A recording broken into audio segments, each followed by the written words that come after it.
over 500. Let's just say, Right. go with it. I like that. And And you when wanna a keep it contract over time comes 500. around, I'll be Exactly. coming to you for that information. Let's take a look at the keys for tonight's ball game. Number one, mucho ponchados. Well, I think that's appropriate. We got a Latin pitcher on the mound, lots of strikeouts. The White Sox lead the league in strikeouts, and the Mariners are number 2.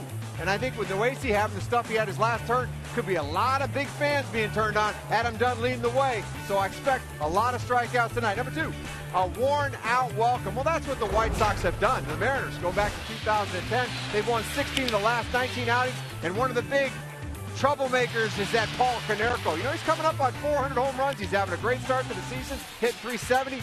Over the last 3 seasons, 420 with 9 home runs. He has been a wrecking crew against the Mariners. Steer away from Konerko. Number 3, the inner battles. Well, I think this is the real story of this team. They got a lot of depth. They got a lot of young guys that are hungry for playing time. So we're seeing competition inside the team for playing time. The Seegers and the Saunders. And tonight, we're going to see cameos with Casper Wells and Alex Liddy. Guys are grinding, trying to get opportunities because they know new people are coming in. So better play well if you want to play tomorrow. And make the most of those opportunities. All right, Mr. Kruger and Ichiro. All right, thank you very much. Up to the booth now, the gentleman calling the game is Dave Sims, Mike Flowers. I know it's a new team, but isn't it hard, guys, to kind of forget Felix's performance last night? I know we can't forget it, and I think the players there, you guys, you were there. At the same time, it's difficult to forget something like that. Anytime that you get an exceptional performance, I think as a player you feel like you let one get away from you. And that's exactly what happened with them. There's no other way to look at it last night. You get a performance like that from Felix, the way he pitched for 8 innings. The club, I guarantee you they felt like they let one get away. That being said, I wouldn't put anything on Brandon Lee. 5 for 5 and save opportunities. It was a tough go. I thought he got squeezed a little bit. I think for me, offensively, the guys are going to have to find a way to score some runs for Felix. When you look at his 2 no decisions, ERA of an 0.56, it's pretty good stuff. You got to get him some wins. And last night, only 6 base runners too, right. the entire he game. I mean, there's one of your hooks from last night's game. So as we move forward to tonight with the White Sox in town, let's take a look at our Lexus pitching matchup. Chris Sale, young left-hander, now a starter, goes against Hector Noesi, coming off an outstanding performance. And Noesi was really good. He's going to have to see if he can go out and repeat that performance. But if you look at him, his first outing here at Safeco Field against the A's, the difference between this outing and the one that he had in Arlington, fastball command. He came out right away throwing a lot of fastballs, working the edges of the plate, good movement on his fastball. Then he could go to the changeup and the slider. But if he commands his fastball early, he has a chance to keep the ball on the ground and get some help from his defense as he does right here with this double play. Noesi was very impressive in this performance. A little bit shaky the first time out against Texas on the road. Meanwhile, for the Mariners, they've not seen a lot of lefties, and they're going to see Chris Sale. Last time I had seen him, he had been coming out of the bullpen. And he'll be a little bit different out of the pen. Last year when we saw him, he was almost touching 100 miles an hour. His fastball was between 92 and 96 miles an hour in tonight's start. This is a guy that comes right after you, has a really good changeup and a slider, but his best pitch obviously is his fastball. As you mentioned, the Mariners not seeing a lot of the left-handers. I think they need to be aggressive early with him. Going to be interesting tonight as we look at the Mariners go against a team that has really tormented them over the last few years, the Chicago White Sox. They're in town first of 3. Glad you're with us. The White Sox and the Mariners. Mariners baseball first pitch is straight ahead.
All on Root Sports is being brought to you by Sonic. It's snack-sized jumbo popcorn chicken time, just $1.99 after 8 p.m. By Verizon, Verizon 4G LTE, America's fastest, most reliable 4G network. By Ford, we are local. And by the Puyallup Fair. It's Spring Fair in Puyallup, April 19th through the 22nd. Come celebrate spring. And that's a great spring sight right there as we come to you from Safeco Field. Dave Sims, Mike Flowers, and we're still a little bit geeked from last night's performance in the 8th inning by Felix Hernandez. Bases loaded, one out. He gets out of it. I mean, it was extraordinary. You look at his pitch count, 126 pitches for Felix to get through it. The reason why, there you go, 12 strikeouts for Felix Hernandez, and he was as filthy as you could possibly get. And as you get into this 8th inning, he has the bases loaded, one out. You take a look at this first pitch, breaking ball. He had them all working, can come right back. Here's a good changeup. Kipnis, the hitter, a good fastball here. Here's a fastball in the inside corner at 93 miles an hour. And then, of course, the Bugs Bunny changeup, no chance. It almost looks like a knuckleball. It has so much movement on it. Coming in there at about 86, 87 miles an hour. Then you have Chu. Tried to get him started with the breaking ball, missed with it. So he come back with a couple of running fastballs. And because of the movement on his fastball, they were having a tough time squaring him up. Here's one on the outside corner, and then comes right back. That's one of the dirtiest changeups you're going to see. I mean, look at that thing. And how excited Felix was. It was a great moment for the young man, and it looked like he was on his way to a victory. Unfortunately, after that effort, it didn't work out for him. But you have to love the way he competes. You absolutely do. And how could you not feel the emotion riding the wave with Felix as he left the mound? He just felt like it was going to be a win. And tonight, we're trying to rekindle that spirit against the White Sox. They're in town for the first time this season. The White Sox and the Mariners coming your way next, right here on Root Sports.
The view from West Seattle, simply gorgeous as we look at downtown Seattle. And a little bit south of there at Safeco Field, we've got some Major League Baseball for you as the Mariners homestand continues. New opponent now, the Chicago White Sox in town, and we are glad you're with us here in Seattle, Washington. Dave Sims, Mike Flowers, and the Root Sports crew. Take a look at the starting lineup for these White Sox, managed by Robin Ventura. Leading things off, it'll be Diaz, then it's Morrow, Adam Dunn, off to a better start than last year, hitting third. Konerko, Krzinski, Rios, Ramirez, Viciedo. The young left fielder will hit eighth, and then Beckham, the second baseman, hits ninth. Noesi in his last outing was outstanding, a 1-1 record for him. 11 innings pitched, 9 strikeouts, 4 walks. He will want to stay away from the walks. Ball 1 to Alejandro Diaza. Leadoff man. Center fielder. He's moved around multiple positions, but he's got a home now in center field. 54 degrees here in Seattle. And the wind out of the west at 1 mile per hour. So popped up out of play. White Sox come in. They've lost 4 out of 5, including 3 of 4 at home to Baltimore. As you know, the Mariners were in position to sweep Cleveland, wind up losing 2 out of 3. There's Robin Ventura on the right. Never really thought about managing. Kenny Williams tracked him down last year. He was doing some scouting. Look out. Back up the middle. Base hit on a 1-2 pitch by Diaza. Ventura, an outstanding player during his time. A couple of changes in the lineup with the left-hander on the mound for the White Sox. In the outfield, Casper Wells in left. Biggins moves out to center field and Ichiro in right. And on the infield, Alex Liddy, he's getting a start at third base. Ryan and Ackley up the middle. Justin Smoke, your first baseman. And Jesus Montero will do the catching tonight. Robin Ventura on the manager now. Good third baseman in his day. Morel is the third baseman batting in a 2-hole.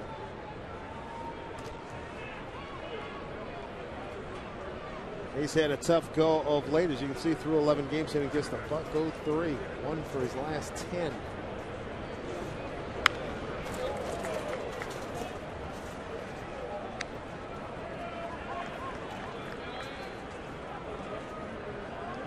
They're looking for Hector Noesi to continue to be aggressive with his fastball. Guys like Konerko, Jamie Navarro, the bullpen coach, said, listen, one of the things I want to keep it on that front elbow. Konerko has just been murder against the Mariners over the years. And he's off to a great start, so his confidence is high, hitting cleanup for the White Sox. Comes into the game hitting .370.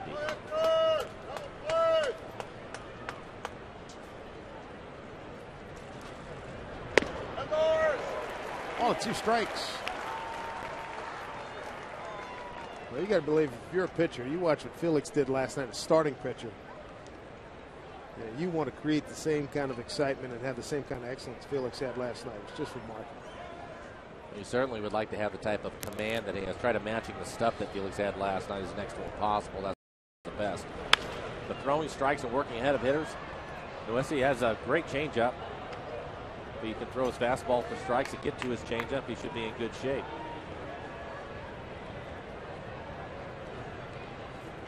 Looking for him to change speeds a lot here. Be a little more consistent with his sinker ball, too. 1-2. Adam Dunn's on deck.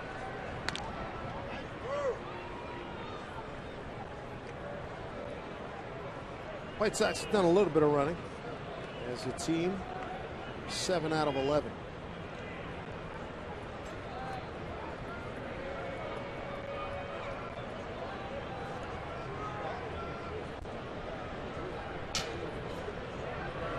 Way outside, 2-2.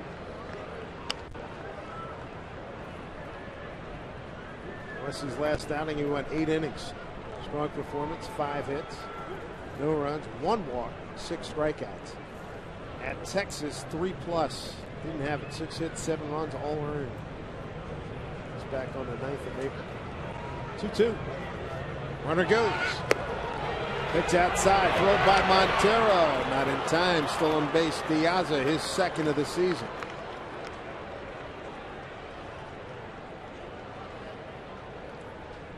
Looked like a tough pitch to throw on. Yeah, you see him have to go down for it. Not much of a step. A good throw, a strong throw from Montero on the bag, but Diaza stole that off the pitcher, Noesi.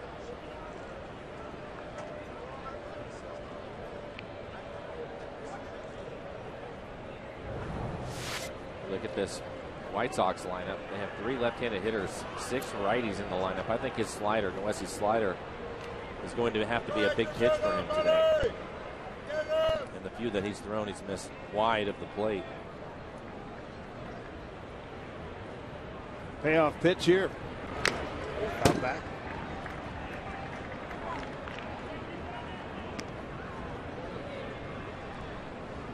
One of the things at this level is Adam Dunn waits on deck.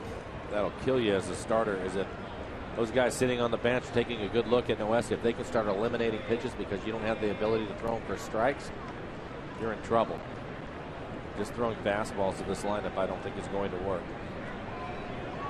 3-2 to Morrell.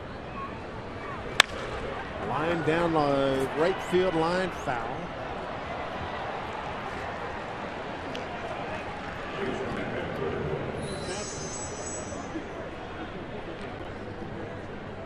White Sox last year 79-83 under Ozzie Guillen, 16 games behind Detroit, American League Central.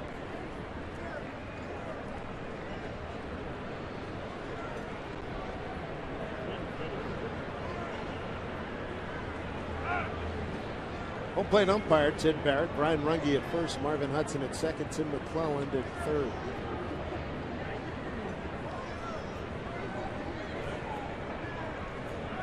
Two pitch. Lost him. First 2 men have reached.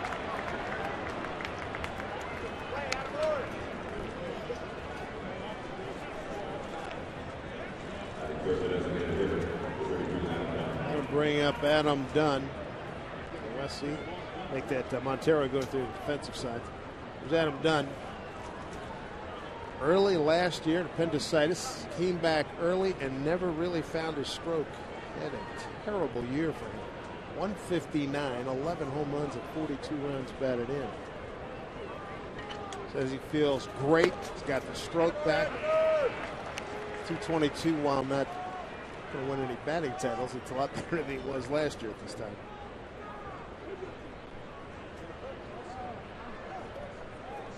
It's a guy that's been known for a lot of home runs.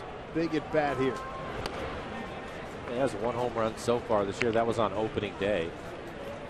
Tied him with Ken Griffey Jr. and Frank Robinson for the most opening day home runs at 8. That's elite company.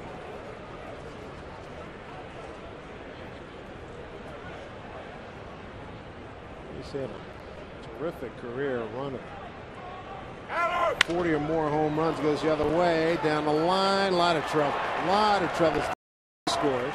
They're waving Morrell. They're going to stop him at third. RBI double by Adam Dunn. 1-0 Chicago White Sox.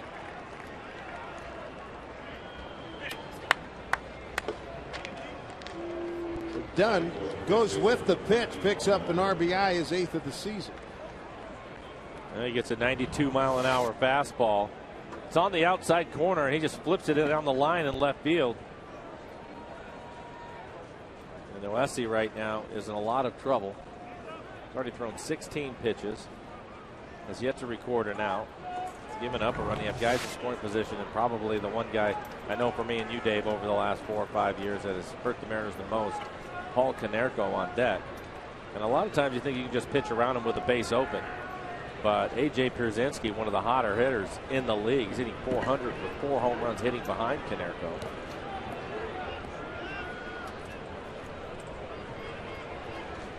Call him Paulie the K in Chicago. He has been outstanding. Looks at strike going. Coming off a 5 for 15 performance in the last series. 7th in the league in hitting. 4th in on base.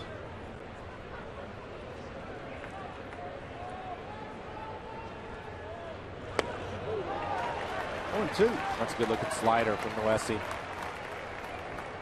The outside corner. Got good numbers here at Safeco Field. And that's even more impressive as a right-hand hitter. Yo, AJ, you want a hot dog? 0-2. Nice catch by Ackley. Runners retreat.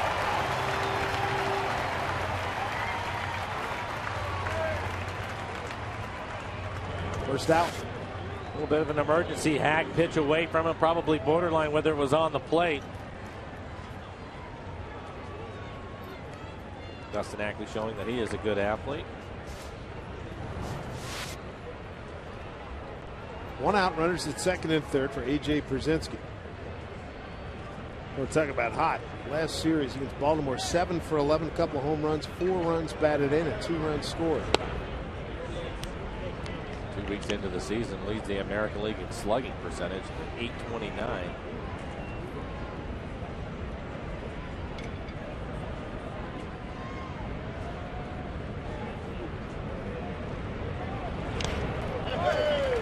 Montero keeps it in front of him. 1-1.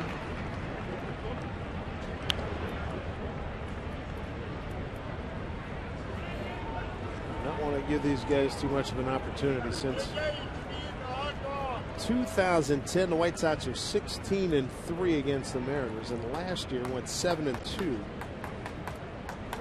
Outscoring the M's 41-19. Pitch swung on and missed. 1-2.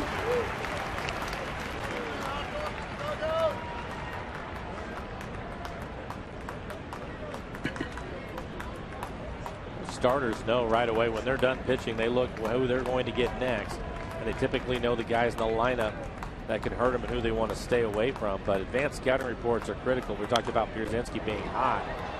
As the season wears on, that's something they'll pay attention to through their scouting reports on guys, how they've been going over the last week and who's hot in the lineup. It may be somebody that you thought that you can go after, and maybe you have to change things up because of the way they're swinging, and that's exactly where AJ is right now.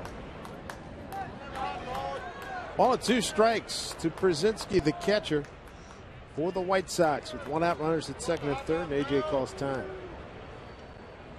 Noesi, 25 years old, out of Esperanza in the Dominican Republic. 1-2 pitch. Sweet. Do it again.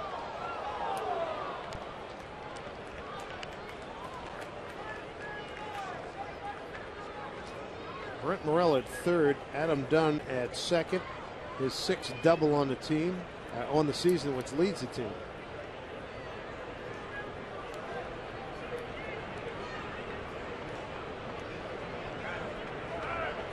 I think one of the things that Carl Willis will probably talk to Noesi about when he gets into the dugout is picking the pace up. Hard to get a good rhythm going as long as he's taking in between pitches. 1-2 to Przinsky. Dig by Montero again, 2-2. Not to mention you get your infielders standing around. He looks way more tentative. Sort of like the way he did in that first game. A lot more confidence, good body language, great pace. Yes. Last time out. He's working quickly. And in this game right here, he's 25 pitches, 17 strikes, so he's able to find the strike zone. Przinsky fouls another one off. But not working at the good pace that we saw in his last outing. And I think where you said confidence-wise, he seemed to feel like he could split the edges of the plate when he wanted to. I don't think that's necessarily the case. You can look at that chart that we just showed you, and he has a lot of pitches in the middle of the plate.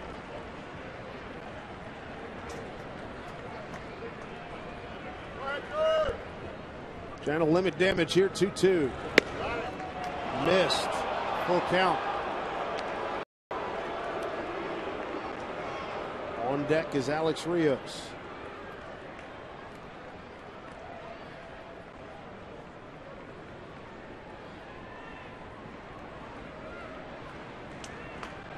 Three-2 to Przinsky. Fights it off again. 10th pitch coming up.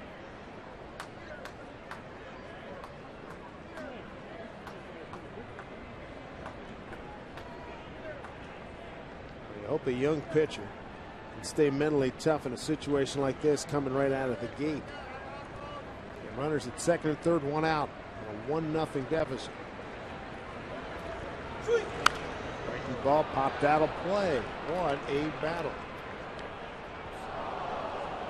Already a 10-pitch at bat for AJ. Again, take a look at that strike zone. He has pitches all around it.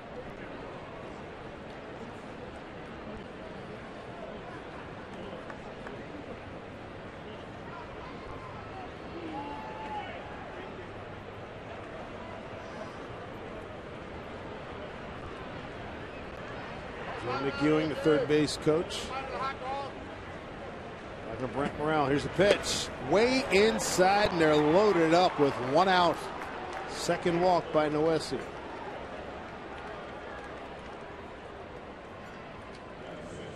brings up Alex Rios, and yes, here comes Carl Willis. Not real pleased, pitching coach.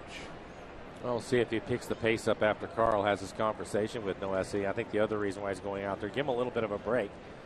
The long battle he had with Pierzynski. He's at 30 pitches now here in the first inning with 1 out.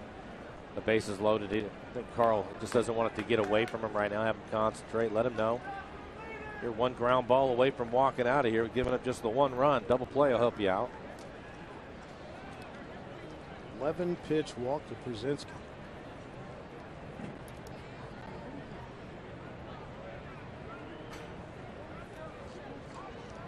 Barrett breaks it up.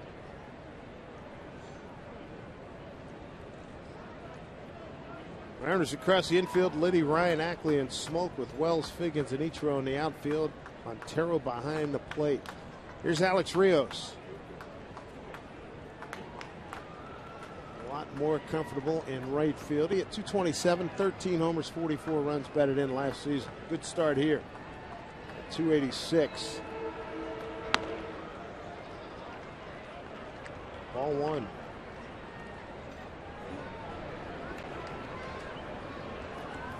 Noesi laboring here in the first. 1-0 White Sox. Bases loaded, 1 out.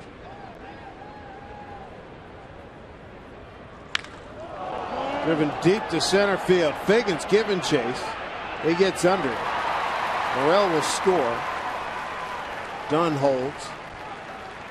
So it's 2-0. White Sox, and a long sac fly by Alex Rios picks up RBI number 4.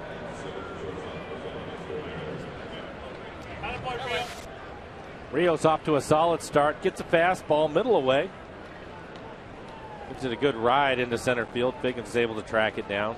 Get Figgins out in center field because of the left-hander Sale going tonight. Casper Wells is in left.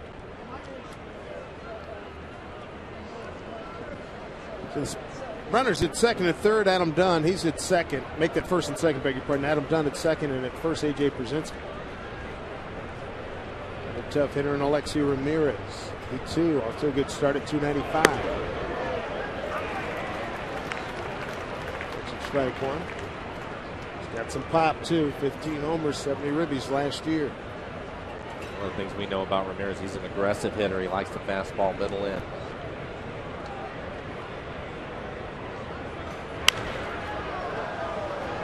Oh, 2. 7th hitter to the plate here in the first inning. 34 pitches total, 23 strikes, 11 balls.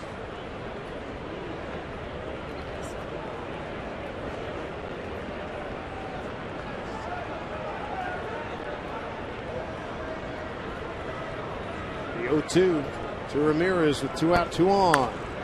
That'll play again. Yeah, really running his counter. Morel head along at that. Pierzynski, 11 pitch walk. Well, the good news for the Mariners is it looks like the White Sox will get into the Mariners' pen with the way this pitch count is going, and after the job Felix did last night, they're well rested. 0-2. Hit hard and foul.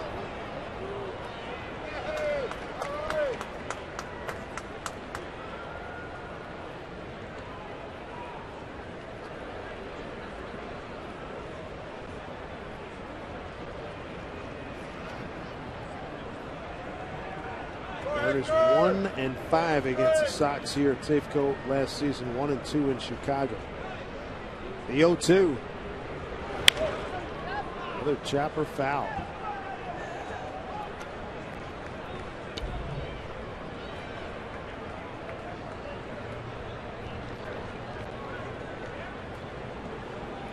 Adam Dunn.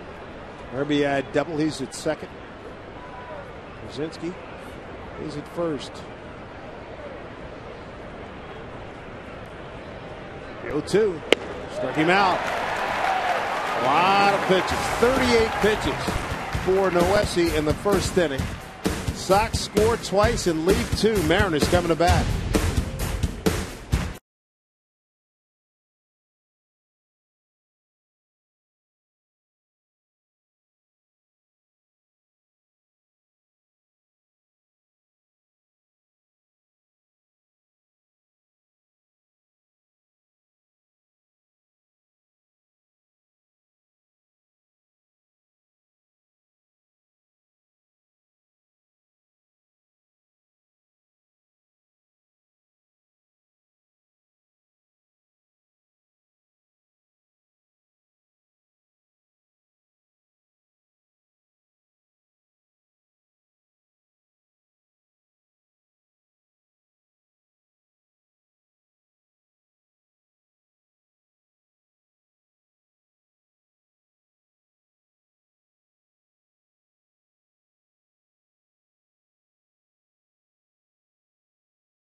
Hey everybody, it's Ichiro bobblehead night here at the ballpark at Safeco Field as the Mariners are about to swing the bats for the first time. Let's take a look at their batting order against Chris Sale.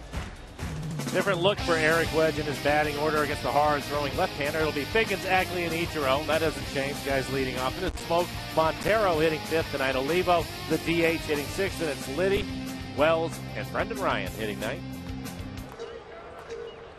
Numbers for Sale so far: ERA just over 3, 11-3, or 2/3 innings pitched. 4 walks, 10 strikeouts. He's given up 1 home run. His fastball will be in the mid-90s. The defense behind him: Viciedo in left, Piazza in center, Rios out in right field. And on the infield, it's Morel at third, Ramirez and Beckham up the middle, Canerco over at first base, and A.J. Brzezinski will do the catching. First pitch to Figgins misses for ball 1. Figgins 250, hitter right-handed, overall 241.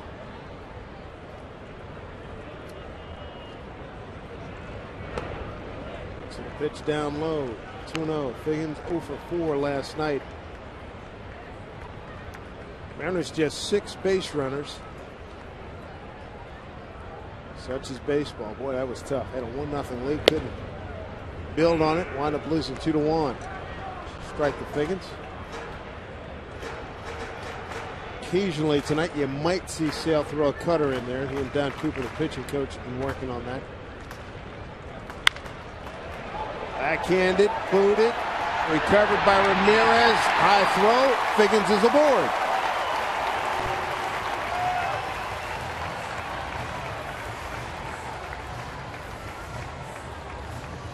It looked like Ramirez, who has a strong arm, had time after he dropped it on the backhand. Figgins running hard, drops it. He's fortunate the ball stays right there, but then he throws high and wide at first as Canerco has to come off the bag. Figgins hustling down the line, able to beat it out. So an infield hit for Figgins. If the Mariners can get going, 2-0 White Sox. Brings up Dustin Ackley. 1 for 4 last night.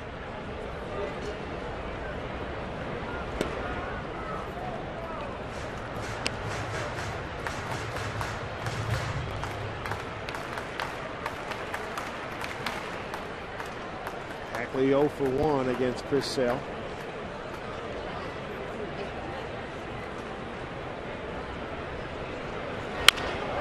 Back up the middle, base hit. Good start here for the Mariners. Figgins going to third. He's going to get there.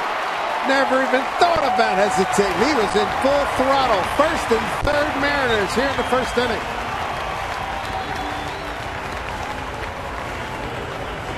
Got a great start for the Mariners. A soft line drive. Figgins able to get the third because he reads it right away. You can tell right away that the shortstop isn't going to have a play on it. It takes off, running hard the whole way. Fielder Piazza thought about throwing to third, realized he didn't have a play there. The Mariners have some action here in the first. Struggled a little bit in these situations last night. Talking about the scoring and the Mariners' lack thereof. They had first and third with 1 out in the second inning, and in the fourth inning weren't able to score the runner. Ichiro 1 for 1 against Sale. Up high, ball 1. Good to see the itchy meter lady back from Japan. She made the trip and was well received over there, we were told. 1-0. Breaking ball folding. That was the good slider from Sale. 81 miles an hour. Again, his fastball will be around 95. Sale 6'6", 180 out of Lakeland, Florida. Lives in Fort Myers. First round pick, 13th overall. A couple of years ago, Ichiro swings through again.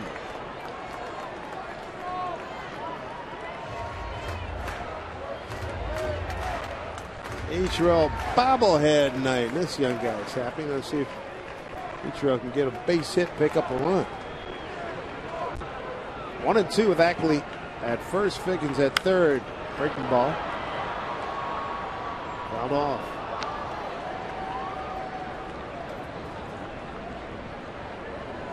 Three sliders in a row. Ichiro looked like he was a little bit closer They're making the adjustment on that last one. I wouldn't be surprised if they try a fastball in on him.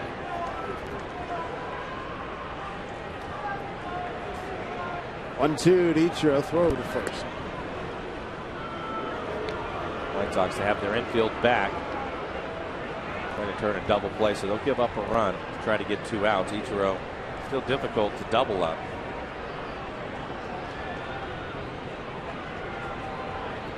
Only 2 strikes. Struck him out. What a pitch. 1 out. 1 out, 2 on. Except just the smoke. And looking at this swing, I think Ichiro thought they were going to try the fastball in on him too. Instead, it's the 4th slider in a row. Off the plate away as he gets started. He knows he has to get it started early to catch up to the good fastball from Sale, and because of that, way out in front of the slider. Let's take a look at the McDonald's Supermo.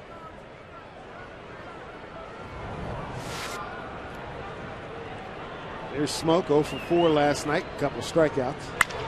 Bouncing ball to Ramirez. They go to Beckham, over to Konerko. Turn 2, inning over. The Mariners hit first and third, and nobody out. They don't score. 2-0 White Sox.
This one 2-0. Hi friends, Angie Mentink here at the Ford Sports Desk. Somebody celebrated an anniversary today, 100 years in Beantown for Fenway Park. She doesn't look a day over 29. Unfortunately, the Yankees spoiled the party. Top of the 5th, Red Sox down 4-1. Alex Rodriguez hits a solo shot to left field. A-Rod took over 5th place with 631 career home runs, surpassing Ken Griffey Jr. He's now 29 home runs behind Willie Mays for 4th place. It's our Sterling Bank score, 6-2 the final. Dave? All right, Angie, thank you. Wearing the uniforms of 1912, the Red Sox and the New York Highlanders. When they became the Yankees. Ryan Viciedo, the left fielder, leading off. Gordon Beckham, the second baseman, and Alejandro Diaz. 8-9-1 against Hector Noesi. He's looking for a bounce back inning here, Mike. He's going to have to put together 2 or 3 innings where he has minimum of pitches to throw. Again, 38 pitches in the first inning. If he wants to work deep into this game, he's going to have some quick ones. This should help him. Smoke feeds Noesi. They celebrated the 100th anniversary. Fenway Park today. Great celebration. Jim Ed Rice. Carl Yastrzemski. They had a lot of guys. Hendu was up there. A couple pretty good left fielders right there. Yeah. Kevin Millar, Pedro Martinez from that 04 World Championship team still celebrating. Tim Wakefield in the background there. Yeah, Jason Varitek.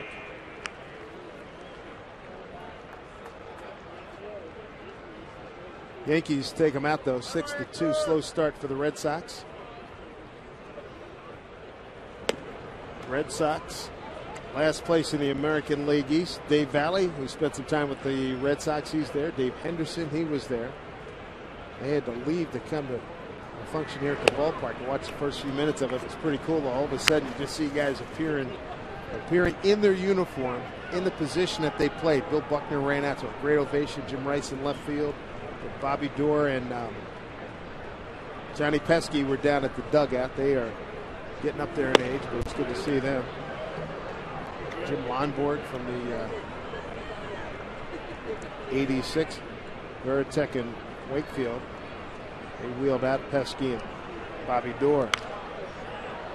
Hawk Harrelson in the ballpark tonight, now longtime voice of the White Sox. Of course, played in the 67 Miracle Red Sox team, and said he was asked to come back. He said, "I don't like," told us down in the dining room, "I don't like to leave the ball club." And Hawk was a big part of that 67 club. 3-2 pitch, fouled off.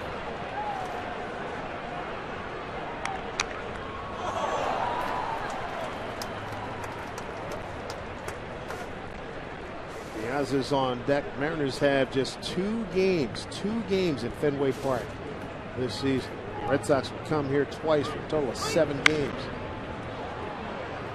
Terry Francona was also at the big celebration. I know I ran into Dave Henderson a couple of weeks ago, and he said a lot of guys were angry with folks in the Red Sox front office. Terry Francona was thinking about not going, but he did show up today and got a tremendous ovation.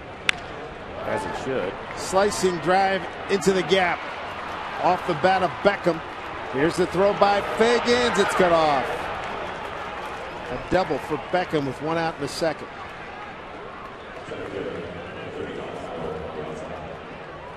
Looks like Noesi was able to jam him a little bit, and because of that, yeah, you can see the fastball running in, the ball slicing away from Figgins. He tries to track it down. Beckham with good speed, pushes the issue and gets a double out of it. Not a real good start for the Mariners here in this game. Third double for Beckham.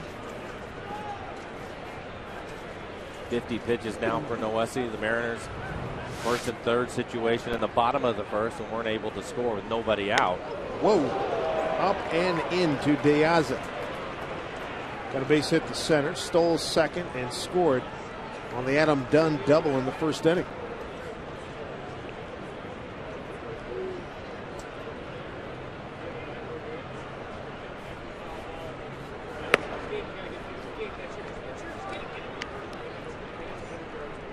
Not a good start to this at bat, 2-0. A little bit later, Rupert Jones, all-star for the Mariners in 1977, will be stopping by. He spoke to the RBI Club today.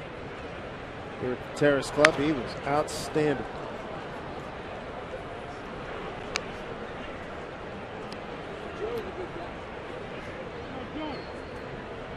In the first inning, because the pitch count was climbing on Noesi, I believe it was Ramirez.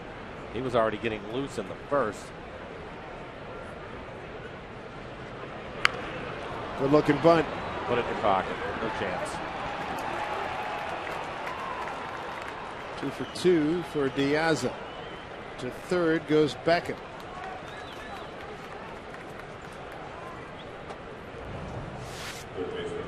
Drag bunt, lays it down perfectly right down the line. Alex Liddy doing the right thing. No chance to get the speedy Diaza. Instead of throwing it away, sometimes you just have to eat it, and that's exactly what Liddy does. You can see Beckham moving up to third in the background. 1 out, runners at the corners, a 2-0 White Sox lead. Brent Morrell walked and scored in the first. Strike one.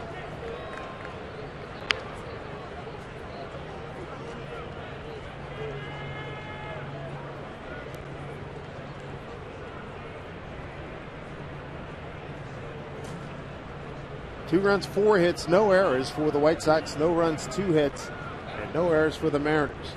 Struggling is No West, the 0-1. Line drive, base hit. That'll pick up a run. Digging hard for third is Diaza. He'll get there. 3-0 White Sox. For Brent Morrell, his third RBI of the season.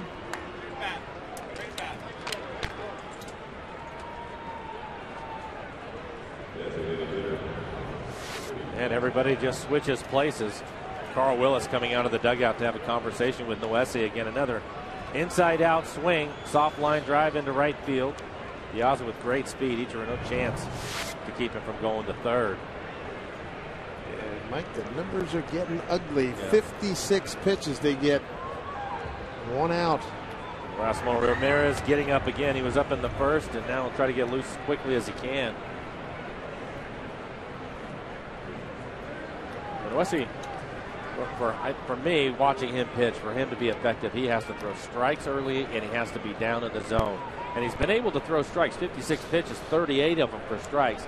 But the quality of them hasn't been the role we saw in his last outing. He's been up in the middle of the plate, and that's why he's getting hit. It's not even close to the last performance. No, he was down, and he was on the corners, able to get to his changeup early in counts, which is an effective pitch for him. He just doesn't have the same command tonight. Adam Dunn, the hitter, RBI double to left. His first at bat. 1 out, runners at the corners. Again, the fastball up.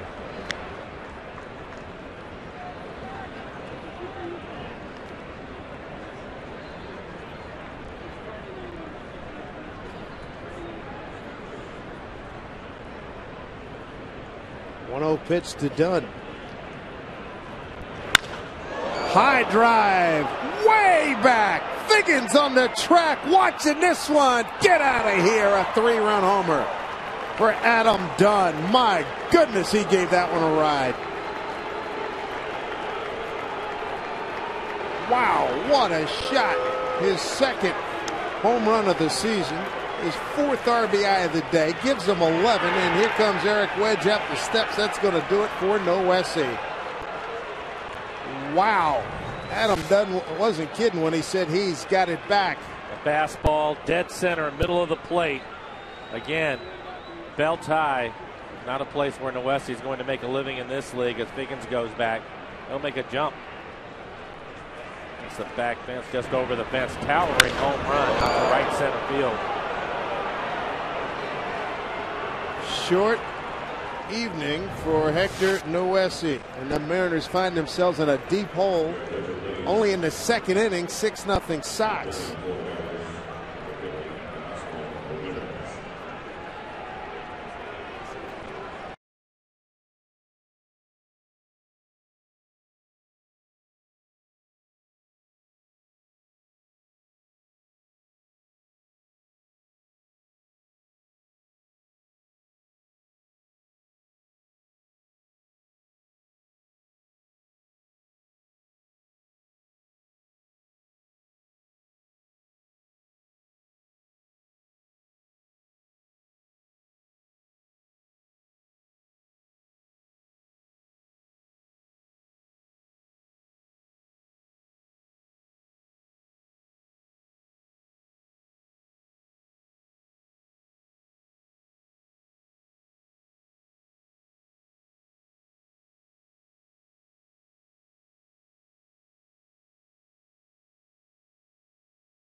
On a 3-run bomb here in the 2nd inning.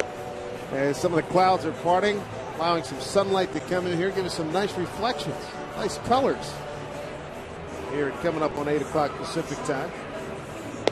And his initials are ER, and it pretty much says it, an emergency call to Erasmo Ramirez. Get in and throw some strikes. Which is what he's known for in his last outing. He struggled with that. Had a tough time. It looked like he was throwing across his body and missing his location. As you look at his numbers, ERA at a 5.40, 5 innings pitched, 3 walks, 3 strikeouts. He's given up 1 home run.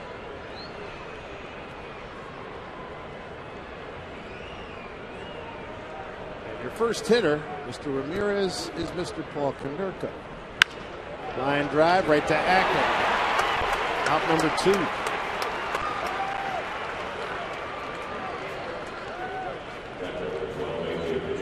Adam Dunn, one of the most prolific home run hitters of his generation.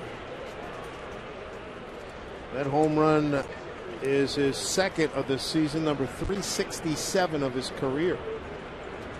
He's a guy that we talked about this a lot, like that run where he was at Cincinnati in 04. He went 46, 40, 40, 40, 32. Hit 40 with Cincy in Arizona, 38 with Washington, 38 with Washington, and then he had the bad year last year, but it looks like he's back.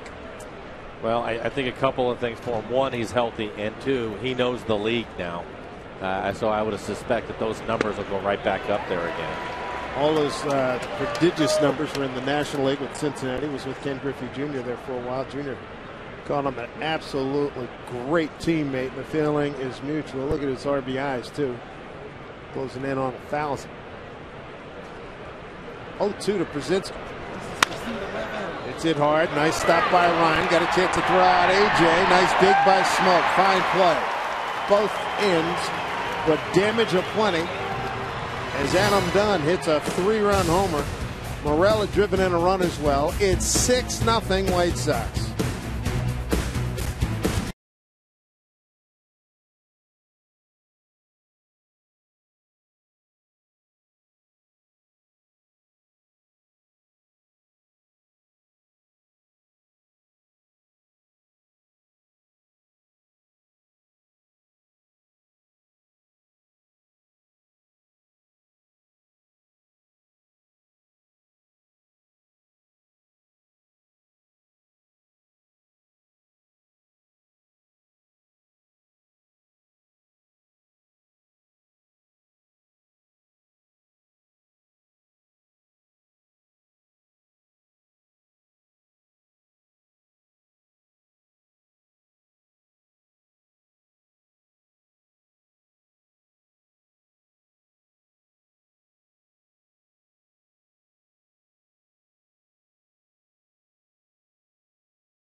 Glad you could join us here at Safeco Field. Hey, tomorrow at 1:05 is Salute to Armed Forces Day here at Safeco Field. Mariners take on these White Sox in Game 2. Join the Mariners as we recognize our country's servicemen and women in a special pre-game ceremony.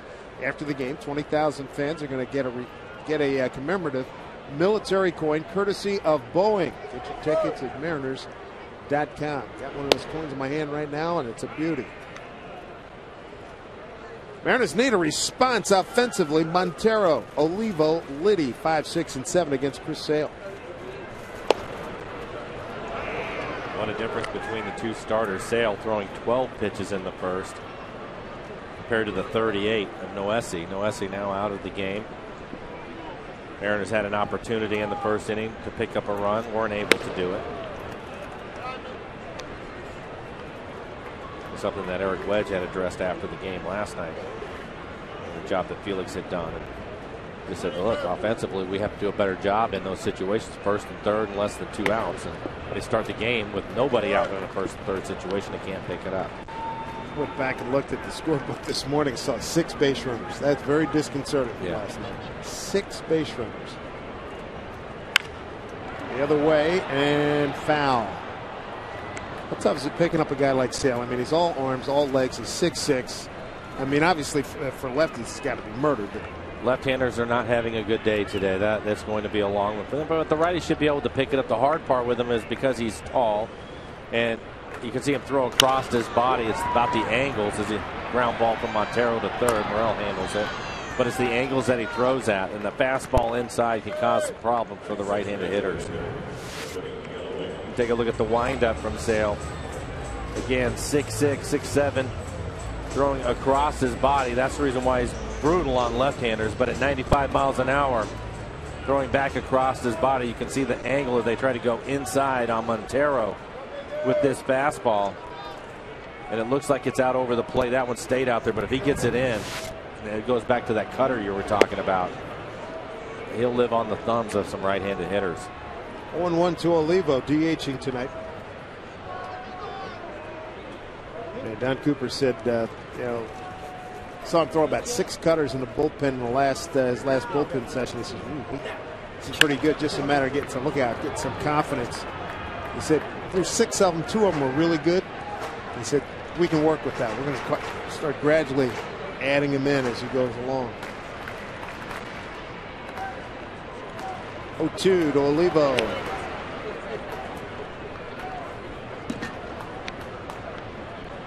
Again, hitters in the American League, they do not want to hear that, especially the right-handed hitters. Swing and miss. Goes Olivo. 2 outs here in the second strikeout for Sale. And along with the good fastball, he has a quality slider. Throws it at the back foot of Olivo, and he'll swing over the top of it. Trying to catch up to the good fastball, and he gets a slider at 81 miles an hour. 2 outs, nobody on. Brings up Alex Liddy in his 4th game, his 3rd start, 2nd here at home.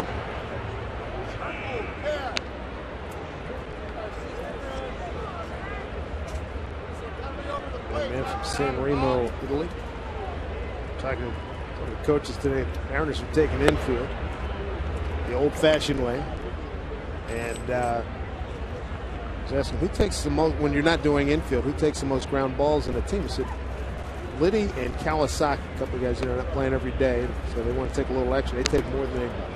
Well, the other thing with that too is Eric was, when I was talking to him about it in Arlington, he was telling me that Liddy, he takes him at shortstop, he takes him at second, he'll take him over at first, all over the place, just trying to remind his manager that he wants to play, and his glove will travel around the infield with him. But I think you're that's looking great. at me. Yeah. You're looking at me. That's right. I think that's great though for the young guys if they're not getting a chance to play. Go out and get your work in and make an impression on your manager. It's just a couple of hours out of your day that you have to do that. Hopefully it'll get you some at bats, and if you get the opportunity to do something. Picks up a walk. I will tell you this, for a big guy, Alex Liddy, when you watch him work out at shortstop, he does a nice job. I mean, first and third, you figure no problem. He's a good athlete. He really is. I wouldn't be surprised at some point you don't see him in left field.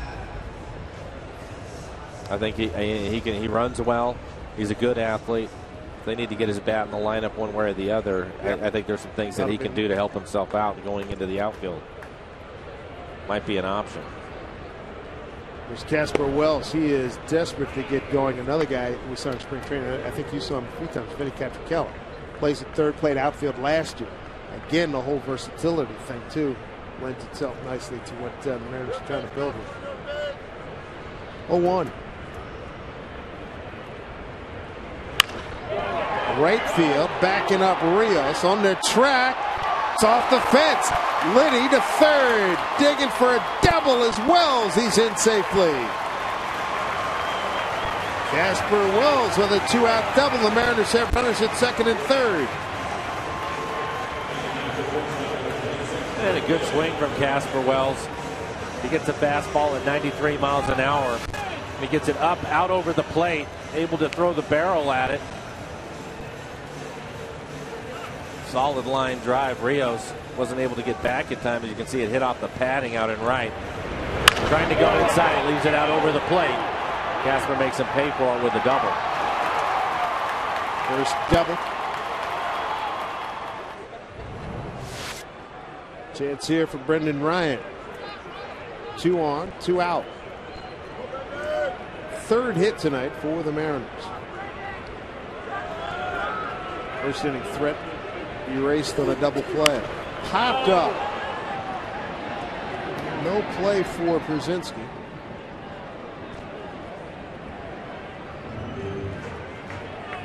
AJ saying hello to Robbie Thompson. AJ was with the Giants for a time early in his career.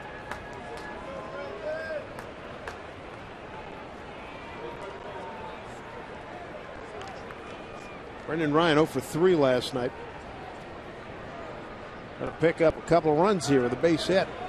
6-0 Sox. 0-1.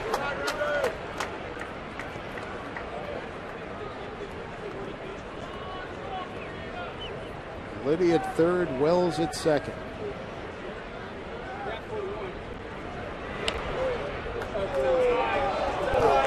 Strike on the outside corner, ball and 2 strikes. You can see it is on the outside corner. If he throws his slider away from you as a right-handed hitter, you better stay with it. A little bit bigger break than most of them. There's a chance to come back and get on the plate like that last one did. 2-2.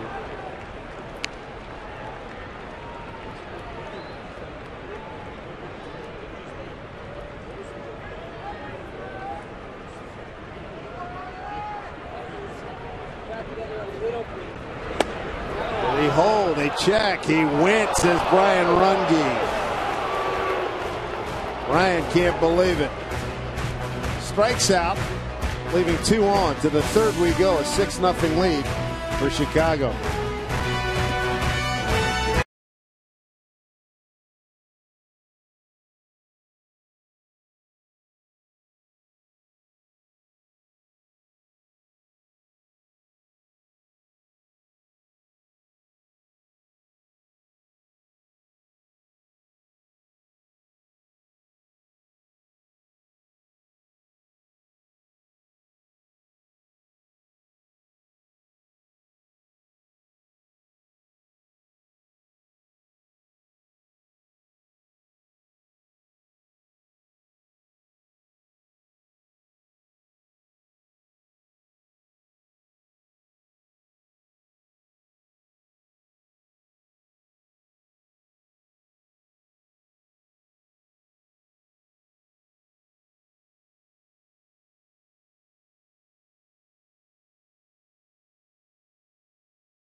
Banner Bank. Better ideas, better banking. By Jack in the Box. Right now at Jack in the Box, you can try the new Chipotle Chicken Club combo for just $4.99 plus tax. And by the Emerald Queen Casino, welcoming Grammy winner and heartthrob Rick Springfield, June 30th. For tickets, go to emeraldqueen.com. Dave and Mike, back to you. Angie, thank you. Esmo Ramirez came on to get the final couple outs in the second inning. Pitching to Alex Rios, Alexi Ramirez, and Diane Viciedo. 6-0 White Sox, a 3-run homer by Adam Dunn in the second inning. Big blow today.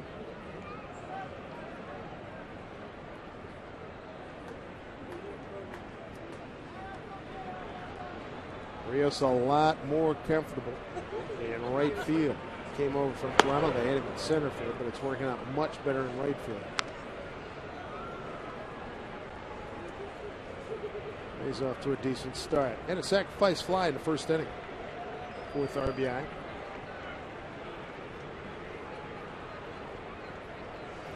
Two and one. Back up the middle. Almost got a piece of Ramirez. Base hit for Rios.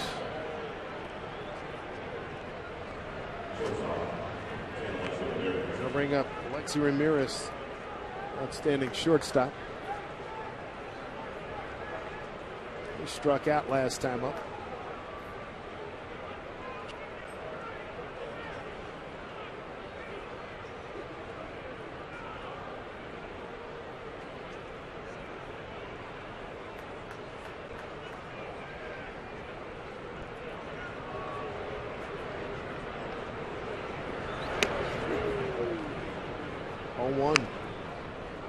Victor Nuesi starts for the Mariners. Didn't have it. Inning and a third, 6 hits, 6 runs, all earned. 2 walks, 1 strikeout. That base hit by Rios, the 7th Chicago hit thus far.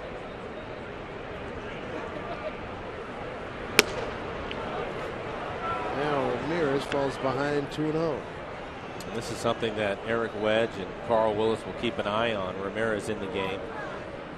Reputation of being a strike thrower. He has a good fastball. His fastball will be between 92 and 94 miles an hour.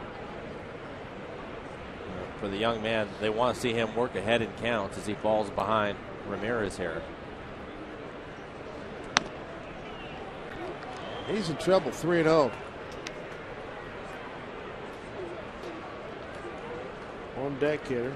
Left fielder Viciedo.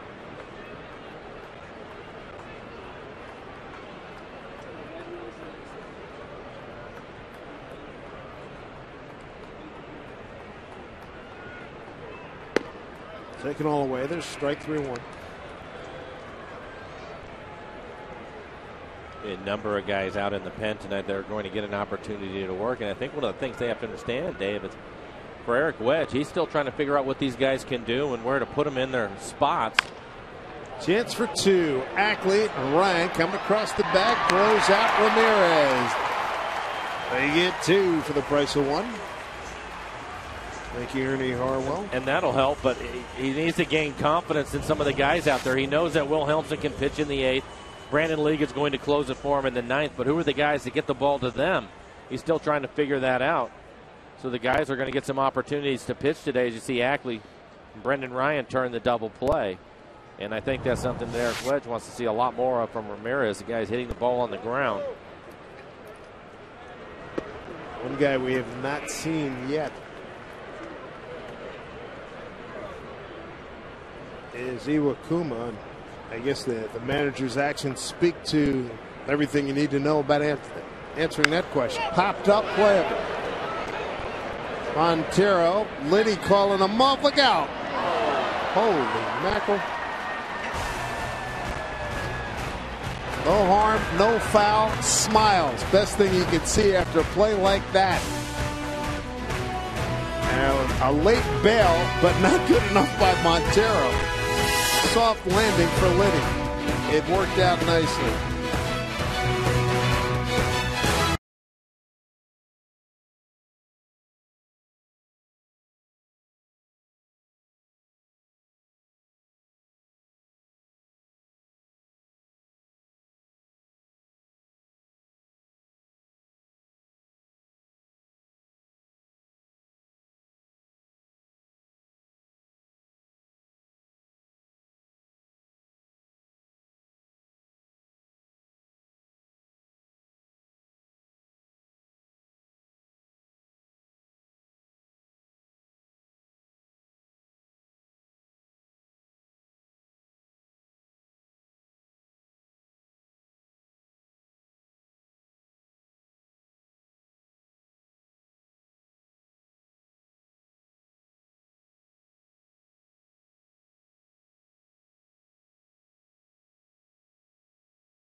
game series against the Sox before getting on the road to Detroit, Toronto, and Tampa Bay. And Felix Hernandez, who pitched a brilliant game last night, talking to the rookie Alex Liddy about that catch that ended the top half of the third inning. And joining us right now, 1977 All-Star and one of the early favorites in Mariner history, Rupert Jones, joins us. Rupert, good to see you, man. Thanks for coming up from San Diego. Well, thank you very much. Now, we spoke earlier at the RBI luncheon, and I happened to be turned away for a moment. Did you get the ceremonial first pitch? Did you get it there on a line? I got it to home plate. I didn't bounce it.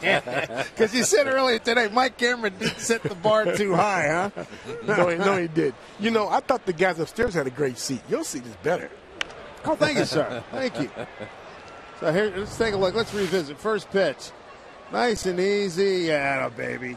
Hey, get it there. That's it.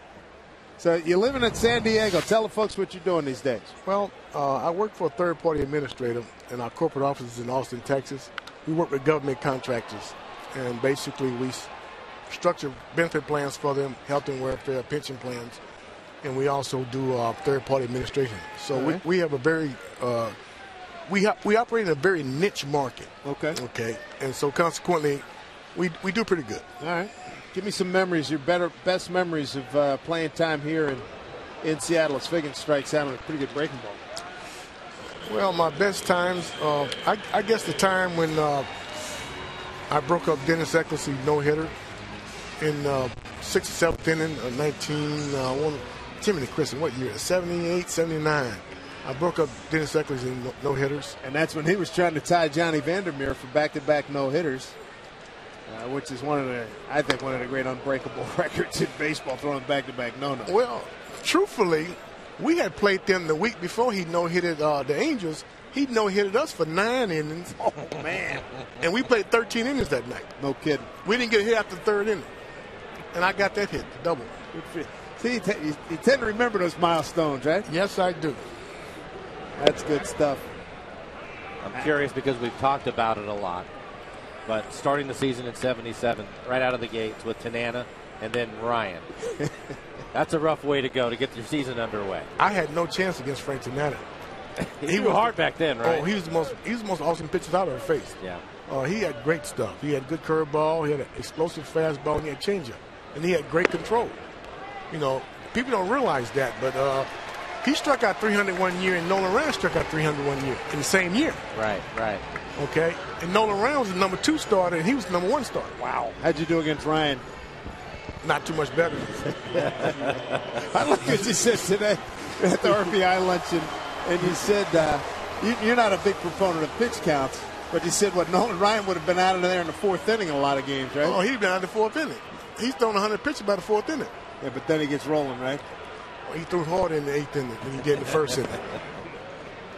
The other thing that I was looking at some of your numbers today, and in 1979 you had a really good year in 1979. Stole over 30 bases, hit your home runs. I think you had 21 home runs that year. Drove in 78, 9 triples. But the thing that struck me, because I'm from here and I got to see a lot of games in the kid, but 162 games, and half of them you had to play on that carpet in the dome. What were your knees feeling like at the end of that year? I was 23, 24 years old then. Yeah. You know, and I played in the outfield, which was a lot better than playing in the infield. Right. It didn't bother me. For some reason, it never bothered me. I got hurt at Saint in 1977. I got hurt in New York on grass where I tore my knee up. Okay. Who were some of your favorite teammates when you were here in Seattle? Oh, Julio Cruz sticks out. As a matter of fact, I saw him earlier today. Yeah, he's here. Probably the reason why I had my best year in baseball was hitting behind him. You know, I had to be patient. I took more pitches, which I saw more pitches, and I got a lot of good pitches to hit. I had a guy hitting behind me named Bruce Bhakti, so consequently, you know, I was in a good part of the lineup. So 63 with 24 and 76 and 85 runs, good numbers. That's 77. I scored 109 in 79. Yeah. With the 33 bags that you stole that year. Sometimes it was behind Julio. He's still third, and I just trailed behind him. That's what you got to do. Well, what did you think? I mean, you broke in with Kansas City. And the next thing you know, you're in Seattle. Things change quickly for you. I mean, the Royals, what a great organization, and you're starting over here in Seattle, trying to get things working and moving forward, and now we have this beautiful ballpark here. But what were you thinking at the time? There's Ichiro going down the line. Ackley's going to get the third. Jeff Dat's waving him. He's going to come around to score, and the Mariners are on the board. Ichiro with an RBI double. Coming here in the third inning on Ichiro bobblehead night. Ichiro's 8th RBI this season. He can still hit, huh? He can still do it. Take a look at it. Side armor throws him a slider down and away. He's able to stay on it. Hits it hard down into the corner. Nice job by Ichiro. And for Ichiro, that's his 3rd double this season. Rupert Jones joining us, one of the original Mariners. Well, what did you think about that, Rupert? Coming from Kansas City over here, were you disappointed? How'd you get the news? You were a young man then. Well, I was in South America playing baseball at the time in winter ball, and I found out that that I got drafted in the free agent, in the expansion draft by Seattle. Immediately, I wanted to come home because I knew I was going to play in the big league that year, and I didn't want to get hurt in South America. So I came home, and I got in shape. But I was looking forward to playing in Seattle because it gave me a chance to play baseball. In Kansas City, I might not have never played. Right. But in Seattle, I was going to get a chance to play, which is the most important thing for a ball player is playing time. I don't care how good you are, you can't play from the bench. That's a fact. That's the truth. One of your other thrills playing on the '84 Tigers that won the World Series. Yes, sir. I still got the ring. I would hope. Ramirez throws over, gets smoked, holds the runner. Ichiro at second, 2 down. We had a lot of thrills in that year. We had I played with some guys that just knew how to play and knew how to win, and they also played well together. We liked each other and we played well together. And we had some great leaders: Kirk Gibson, Alan Trammell, Jack Morris. We had great leaders, man. Those guys led by example. That's a good crew. You got off to the great start. I understand one of your first losses was here in Seattle after the great start you guys had. Ironically, I was not with the team at that time. Is that right? Yeah, I was in AAA. They got me in AAA, and I was there for about the first month and a half of the year, and then I joined them in junior. What a run that was, winning the World Championship, beating the San Diego Padres. 1-1 is the count to Noesi. Didn't like that call from home plate umpire Ted Barrett. 2 outs. Ichiro at second. A run in for the Mariners. 6-1 Sox. So you're coaching some Little League too, huh? I coach access to travel ball. Travel ball. That's even more. We got 13 and 14-year-old kids. So as a matter of fact, when the guy who really coaches is Dave Stewart, and he asked me would I like to help him. And of course, I thought about it for about 5 minutes, and I said, "Yeah, I coach." It was the first time I've been on the baseball field in like 22 years. No kidding. What's your greatest piece of advice, your greatest baseball tenet that you try to pass along to those 13, 14-year-old kids? Well, I noticed that nowadays everybody specializes in one particular sport, whereas when I was a kid, we played everything. We didn't play baseball 9 months out of the year or 12 months out of the year. As soon as baseball season was over, it was football season. Right. As soon as football season was over, it was basketball season. So we kept active. These kids nowadays, they play year-round baseball. That would have burnt me out. So I try to tell the kids to diversify. Swing and a miss. Tag applied. Rupert, good to see you, man. Thanks for joining us, and it's a great honor having you up here throughout the first pitch. And I'm glad you got it right to the catcher. Good stuff, man. Rupert Jones, one of the great Mariners from the early days. Thank you. We shall return here to Safeco Field. Mariners trail 6-1.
It's 6-1 Chicago. Hi, everybody. Angie Mentink here at the Ford Sports Desk. And the Houston Astros are going to join the AL West next year. But that's not why we are showing you their highlights against the Dodgers. Matt Kemp would be the reason why. This guy has been absolutely unbelievable. 2-run shot to right field. That gave the Dodgers an early 2-0 lead. Kemp on a tear. He leads the majors in home runs with 8. His batting average, .481, Dave. He says he's going for 50 and 50. 50 homers and 50 stolen bases. And he's off to a brilliant start. What, do you have 39 home runs last year? Yeah. And a second to Ryan Braun in the MVP race in the NL. Mariners on the board. Ichiro with an RBI in the third. Now, here's Gordon Beckham to lead it off. Beckham, Diaz, and Morel, 9-1-2 for the Sox.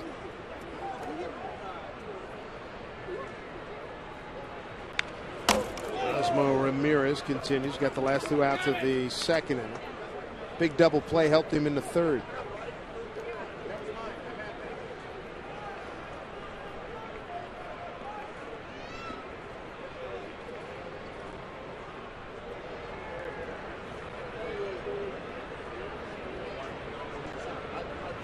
To the Beckham. Left field for Wells. Casper puts it away. One down here in the top of the fourth. Take your little leaguers out to see the big leaguers at Aquafina Little League Day coming up on Sunday at 1:10. Not only will all kids 14 and under be able to take part in a pregame on-field parade, but they're going to be able to take home a Mariners drawstring backpack, which is great for your Little League games. For tickets, go to Mariners.com.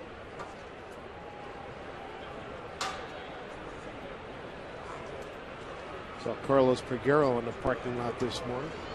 Hoping to be back in action shortly, coming off a recent knee injury. Here's a strike under the hands of Alejandro Diaz. He's 2 for 2, laid down a bunt in the second inning, led off the game with a base hit to center, stole second and scored on an RBI by Dunn. And because of that bunt, Alex Liddy playing in front of the bag on the grass.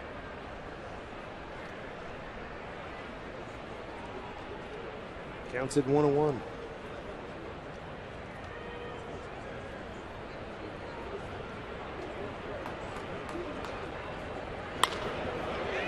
Fly ball, right field, coming in Ichiro. 2 outs. 2 outs here in the fourth. Let's check out our Mariner calendar, brought to you by Sleep Country USA. Sox for the weekend travel on Monday. First time we'll see Prince Fielder and the rest of the Detroit Tigers. Blue Jays and then Tampa Bay. That last day in Tampa Bay, we have an afternoon game and then the always enjoyable diagonal flight back across the country to play the very next night. It's only a 6.5-hour flight for you, Dave. Not all. Extra jet fuel. 2 outs, Brett Morel.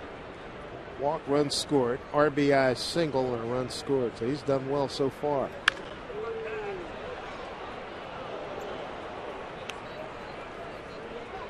Like Robin Ventura, who had showed Detroit on the schedule, he said Prince Fielder is not trying to yank everything. He's using the entire field. And that's why he's got a pretty good batting average right now.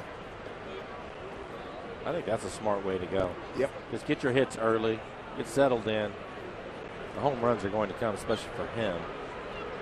Yeah, nice and hot in Detroit before long. Hopefully after the Mariners leave town. Here. Mariners will be finished with Detroit by the time we get to May 9th. They'll come here for 3, and that's it for the year.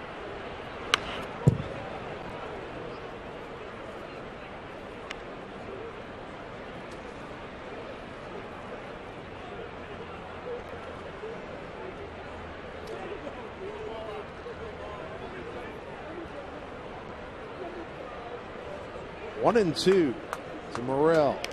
Just got a piece of it. Ramirez out of Rivas, Nicaragua. 22 years old, coming up on May 2nd.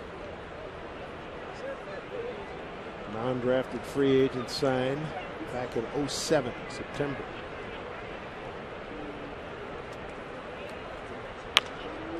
Trapper in front of the plate.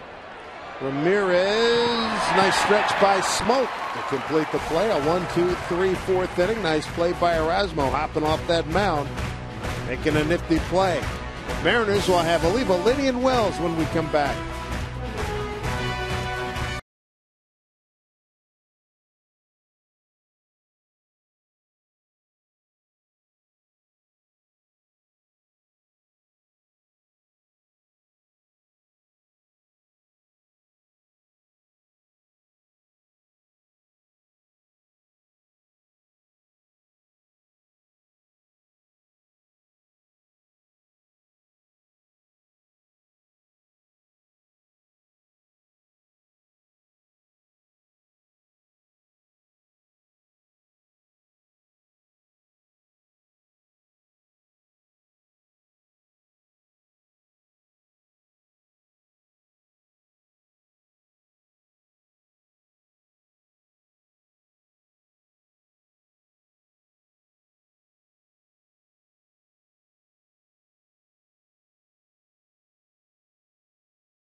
First 4 in the second. Mariners got on the board in the third. Right now, trying to continue to climb that hill. Olivo, Liddy, and Wells in the bottom of the 4th against Chris Sale. Olivo struck out on a 1-2 pitch, first time up.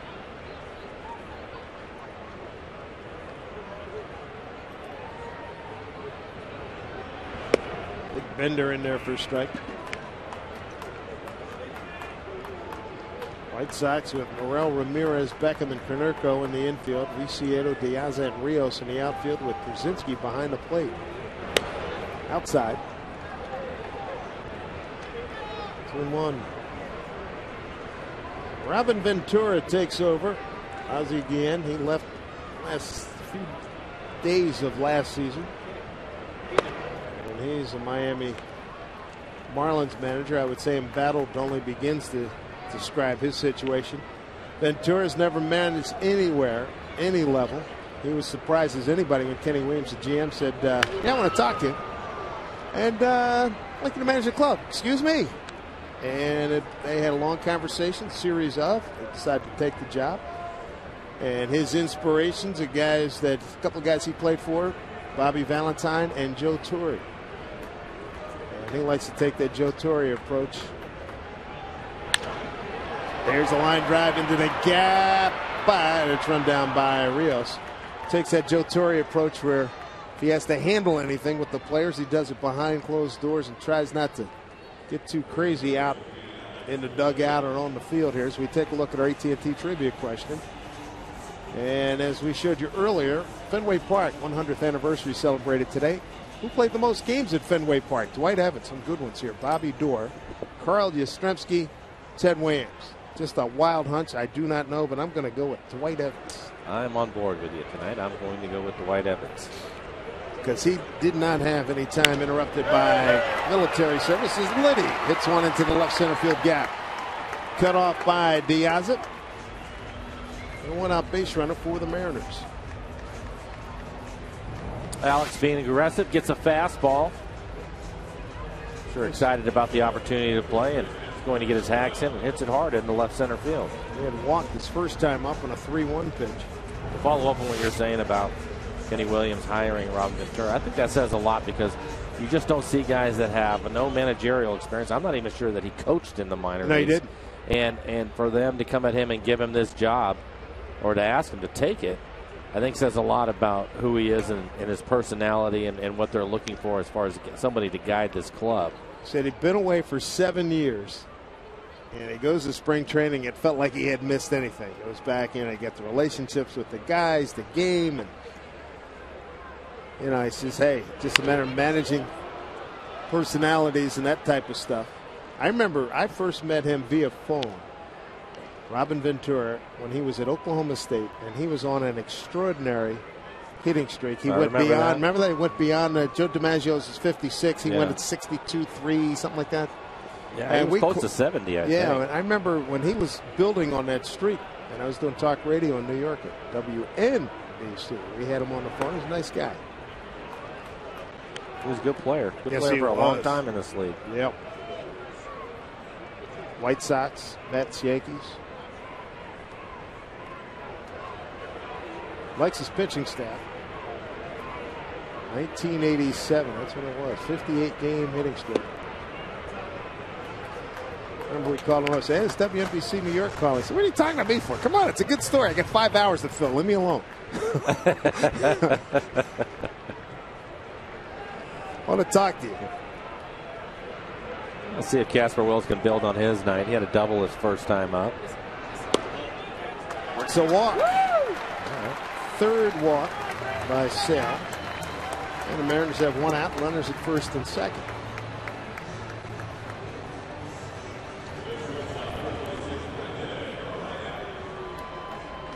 Well, I think the extra guys so far, the guys that Eric Wedge has on his bench to play against the left-handers, and as we mentioned at the start of the game, they haven't seen many lefties, but Liddy getting a chance to play in Wells, and both of them have been on base.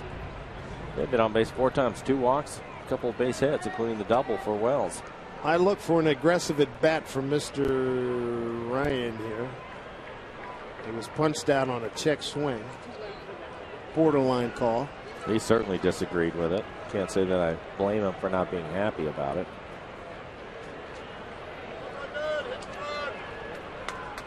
One out, 2 on. First pitch swinging, popped it up. Konerko calling everybody off, makes the play. 2 outs. He was aggressive, but didn't get enough of it. What better way to watch the Mariners on the Safeco Field Diamond than from Diamond Club seats located right behind home plate. Considered the best seats in the house. You're going to enjoy all-inclusive food and a full bar, plus you receive first-rate service right from your seat. For more info, go to mariners.com/premium.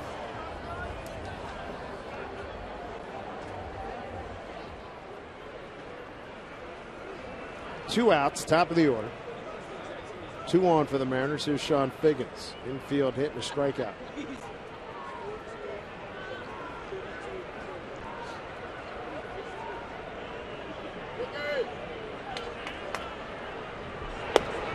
Strike 1. 6 runs, 7 hits, no errors for the White Sox. A run on 5 hits, no errors for the Mariners. Chris Sale, his first start against the Mariners. He has 1 save to his record against the Mariners.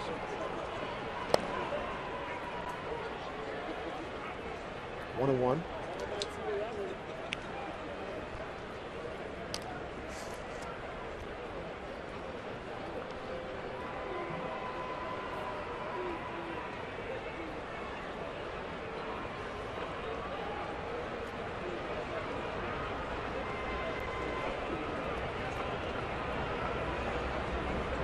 One pitch.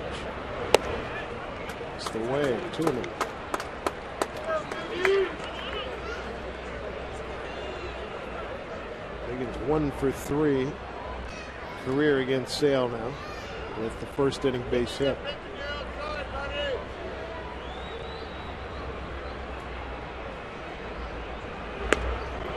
Two and 2. Mariners have made him work. He's thrown 75 pitches working here in the 4th inning. Still has the good fastball. That last one at 94 miles an hour.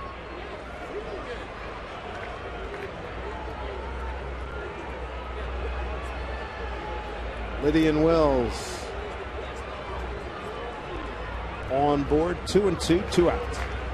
Struck him out. That'll do it for the Mariners in the 4th. Strand 2 That's 6 stranded thus far through 4 innings in the 6-1 Chicago lead.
Nerko and Przinski 3, 4, and 5. Sox lead at 6-1 in this first of 3 here at Safeco. Adam Dunn has already done plenty of damage. RBI double and a 3-run homer. Exit strike 1. 1-0 pitch. And he did not miss it. Noesi watched that one leave. And that was the last we saw of Noesi this evening. Double to left field. Certainly a new look to Adam Dunn. Got a pitch away from him, hit it hard into the left field corner for 2. He doesn't look like he was a college quarterback. He looks like he should have been on the line somewhere. He's huge. They'll get him in the batter's box. You don't see many guys that can fill the entire box up, but he's a big man. Swing and a miss, and he's gone. Good changeup from Ramirez. Our trivia question, let's revisit that. AT&T played the most games at Fenway Park. Evans, Dorr, Yastrzemski, Williams. Fans went with Carl Yastrzemski. I went with Evans. So did Mike. Survey says yes. 1,676. Dewey Evans was second. And in spite of all that military service, Ted Williams played a lot of games there. Yeah, but look at me, 31 games. 1,227. Thank you, Curtis. Oh, it's tied. Okay. Hey, you're on the board with Ted Williams, Jim Ray. That's good company, pal. I'm not arguing about it. I'm not complaining at all. I like it. No. Get that screensaver back up there. Send it to Mike. Show the kids, hey, you know, that was all right.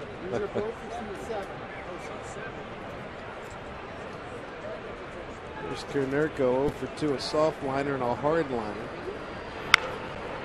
And this one will go in on his hands. Yeah. Another good pitch from Ramirez. I understand you had some experience playing in front of the Green Monster. I did. That was a lot of fun. Well, that much fun, huh?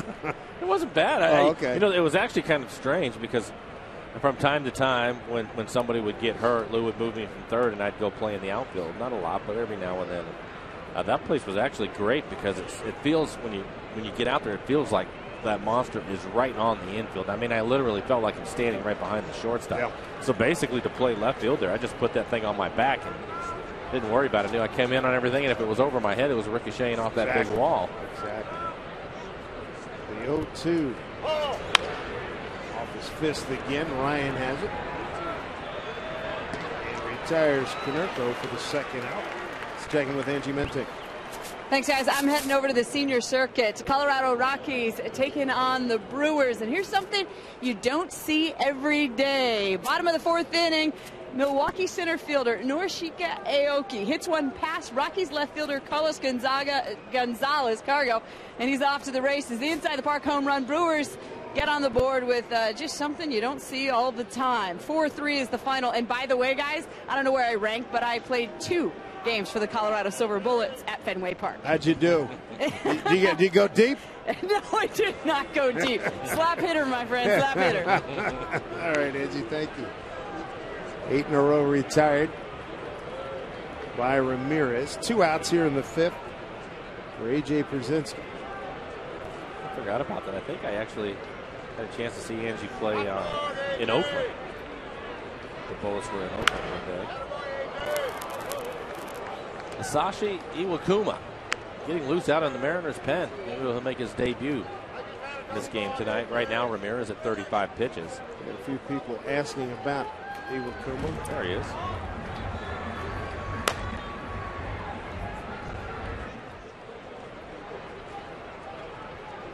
One to one to Przinsky.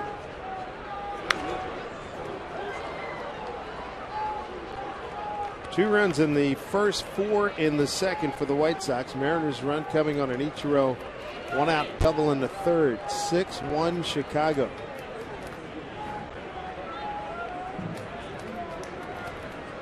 Adam Dunn with a 4 RBI night.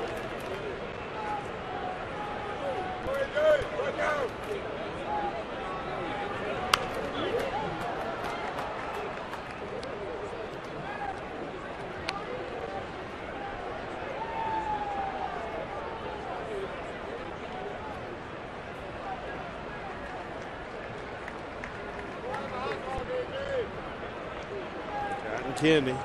Their estimated bedtime 2:05 a.m.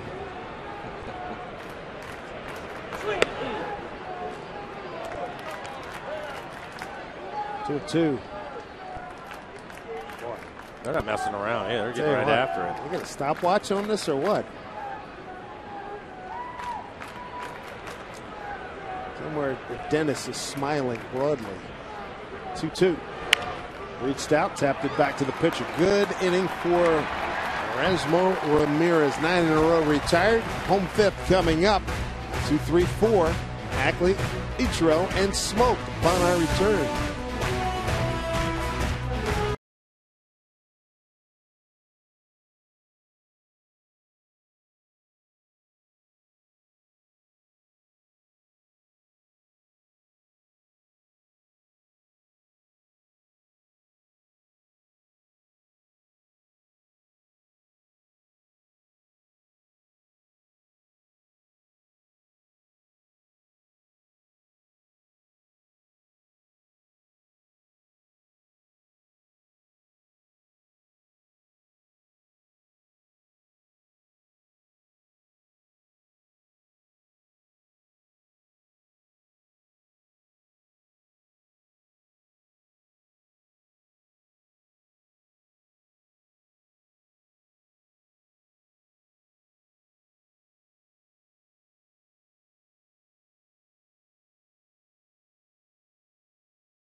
of 3 here this weekend. Mariners will be heading off to Detroit, Toronto, and Tampa Bay on Monday. Right now, got to get some runs. Ackley, Ichiro, and Smoke. Chris Sale's done a nice job. A run on 5 hits. He struck out 5, walked 3. Ackley 1 for 1. He walked his last time up and ended up scoring the only run of the game so far for the Mariners. Driven in from first base by Ichiro, who did a double down in the right field corner. Breaking ball for a strike. Check our CenturyLink high-speed pitch. Sale at 93. The departed Noesi, 93 rather, and Sale at 95. With a breaking ball.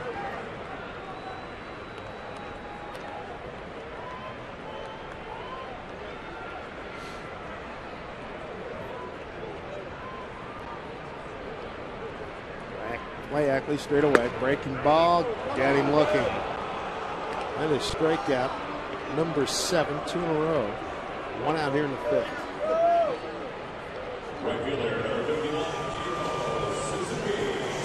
Ichiro last time up. A 1-2 pitch. Double to right. Scored the Mariners' only run. Did a great job staying on a slider. The ball was running away from him, but he went out there and was able to get the barrel to it and hit it hard down into the corner.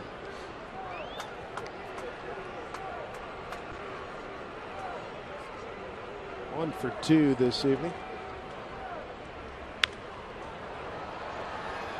Third baseman Morrell ran out of room.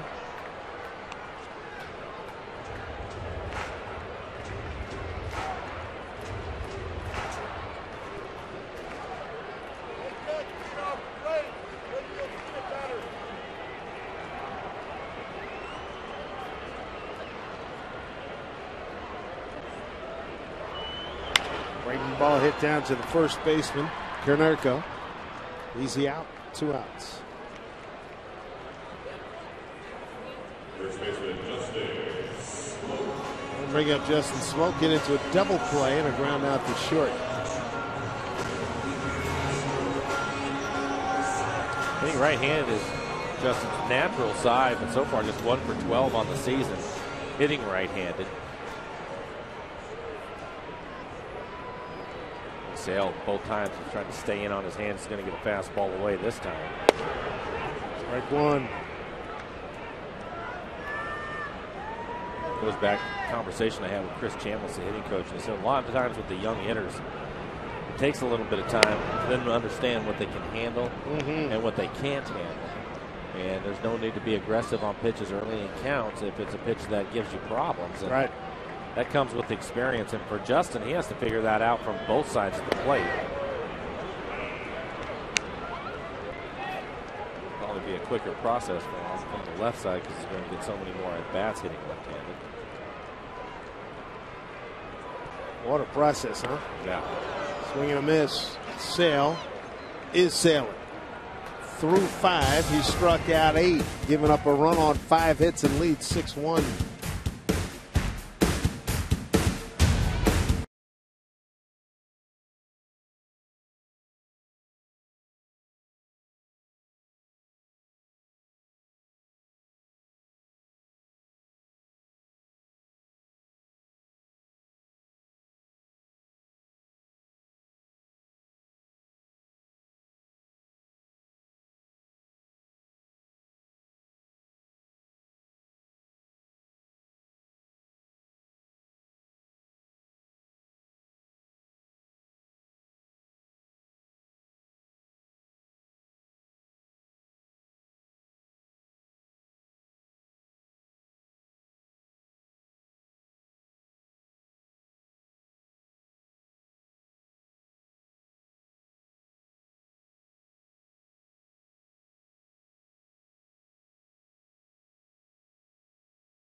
Times in the first 2 innings as we check now with our Banner Bank building to the future. How about last night? Rainier's pitchers. Anthony Vasquez, you got Perez, and Kelly. They put up some good numbers. Down in Jackson, boy, a lot of attention being paid to these guys. Danny Holtzen, look at that. 6 1/3, a 2-hit scoreless ball. Stephen Hensley, he hung up a 0. So did Brian Moran and Stephen Pryor. Very interesting. And we've got a major league debut in front of us right now. Hisashi Iwakuma. His numbers from spring training. 3.60 ERA. 15 innings pitched. Gave up 20 hits. 3 walks, 11 strikeouts. 10 runs allowed. Iwakuma. I'll be surprised if he's sharp right away. As you mentioned, his first time out there, he's had to sit out in that bullpen. Of course, he gets his work in out there, but not the same. Not the same. You're going to get that adrenaline rush. I'm sure he's a little bit nervous, making his first appearance of the year. Won 107 games, lost 69 for Rakuten over in Japan. 30 years old. Matter of fact, turned 31 8 days ago. 6'3", 190. Alex Rios, his first hitter. He hits 90 miles an hour with his first pitch thrown here in the big leagues. Pitched in Japan from 2001 through last year.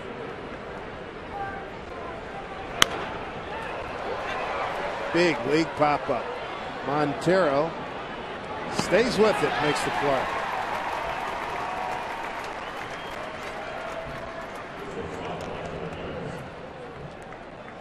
So Montero, right out of catching, drills 101. That was well done.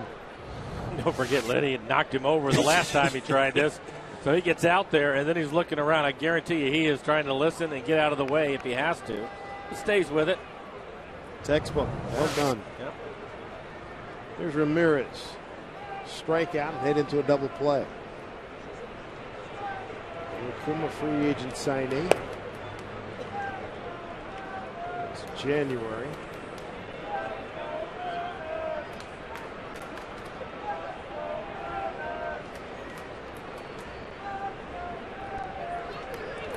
Nickname Kuma, which is Japanese for bear. In there with a strike. Pitched in the 2004 Athens Olympics.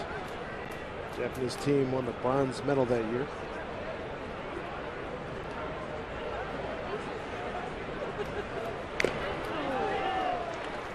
Foul back. A ball and 2 strikes. On the White Sox shortstop, Iwakuma, Pacific League MVP in 2008, 21-4, an ERA of 1.87. They won their equivalent of the Cy Young Award in Japan.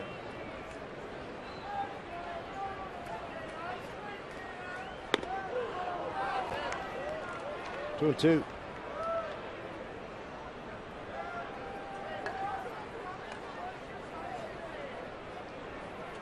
Major league debut, Hisashi Iwakuma.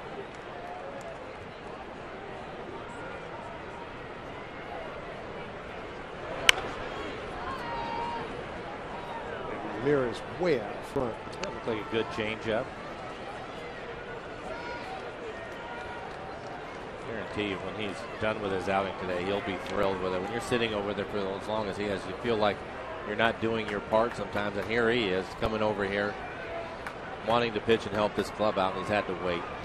And let's face it, he's been the long guy out in the bullpen, and they haven't had much use for the long guy yet this year. Game number 15. That's a lot of waiting. Yeah. Brings to mind a 1965 song, Wishing and Hoping by Dusty Springfield. Thank you very much. So that's what he had to been doing. When am I going to get in? Put me in.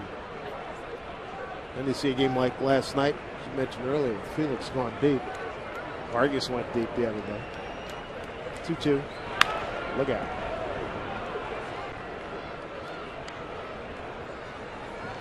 Well, Mariners, look at quality starts from their starters. They're second with 9. behind the Rangers, who have 10. But 9 quality starts in 14 games. That's going to give your bullpen a lot of rest. The only one that's really had to work a lot, Tom Wilhelmsen. He's been really good in that role, too. 2-2 here. Struck him out. First big league strikeout for Iwakuma. 2 outs here in the 6th.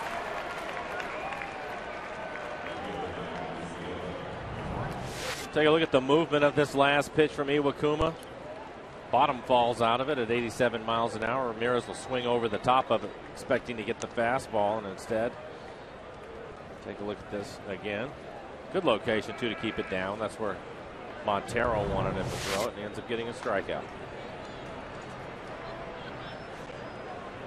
2 outs here in the top of the 6th. Diane Viciedo 0 for 2.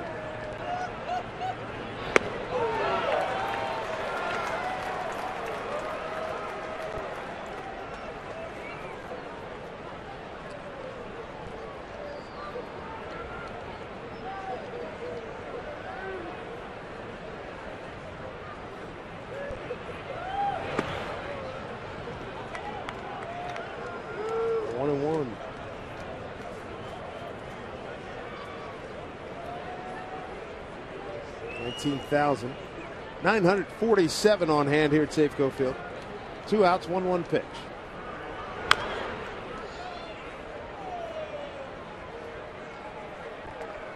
Mariners tonight with 1 run on 5 hits. Ichiro drove in a run in the 3rd inning. Mariners have stranded 6 through the first 5 innings.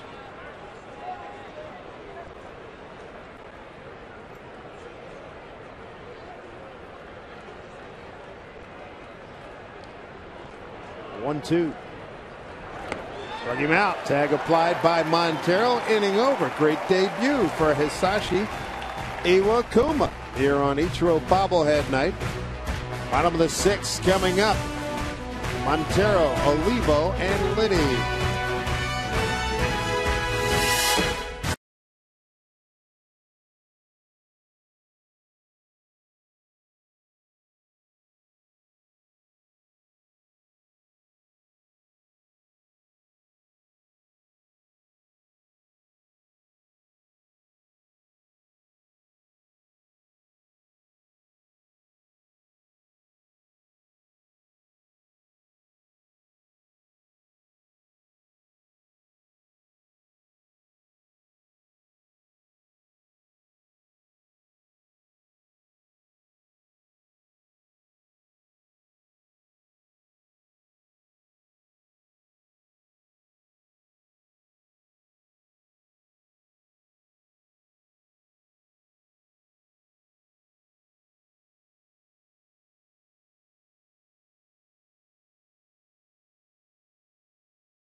Is brought to you by Pizza Hut.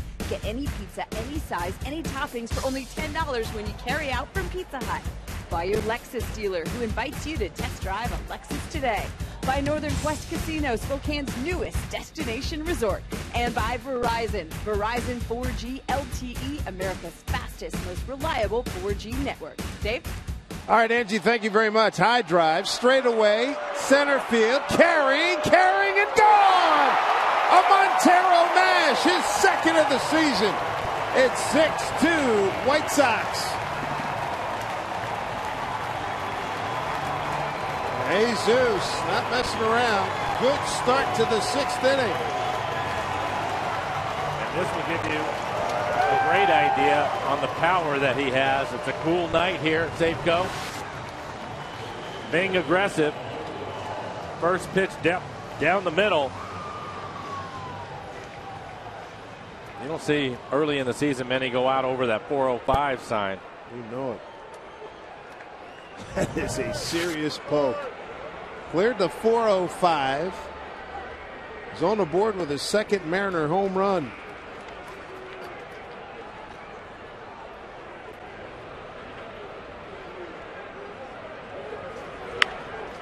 Here's Olivo popping one up. Konerko.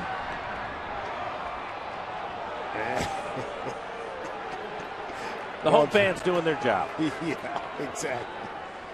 Paulie being a good guy, giving the ball back. 417 feet on that home run. I think he would have been able to catch it. I agree. Sell it, right? Yeah, why not? 0-2. Levo, line drive. Diaza will put away. One out. Well, it's good to see that Montero power. Because when it gets warmer here, hopefully he'll hit them in bunches. And you're right. Cold air like tonight in this ballpark and hitting in that direction. Well, and you saw the home run that Dunn hit, and he skied it out to right center field, but it barely hit that back fence, which isn't, I don't know, a few feet past the wall. So for Montero to go out there, that's a good sign. Alex Liddy base hit the center his last time. Good feelings for Montero. Second home run, 7th RBI. 1-0. See if Alex can get into one. 2-0. I'm sure that he'll get a fastball here.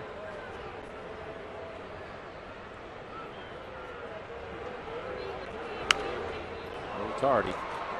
Fastball in on his hands. He was looking out over the plate. Didn't quite get to it. Cool night. No sleeves for Sale. Throwing a good ball game. 2 runs on 6 hits. He struck at 8, walked 3. 2-2.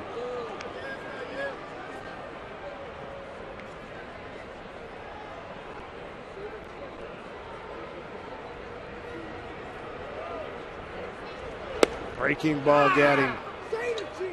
2 outs. That's strikeout number 9. 2 outs. Here in the Mariners 6th. This copyrighted telecast is presented by authority of the Seattle Mariners.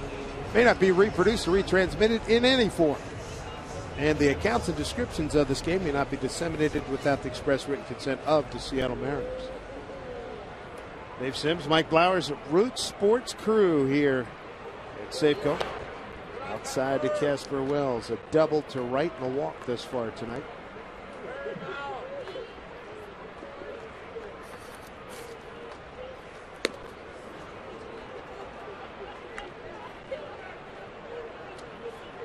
On a strike. Sale now approaching 100 pitches. Still has a good fastball. Still 93 to 95. Nobody throwing in the White Sox bullpen. Engine speeds very effectively. Ball and 2 strikes. I haven't seen many changeups from him. He's basically stayed with his fastball and a slider.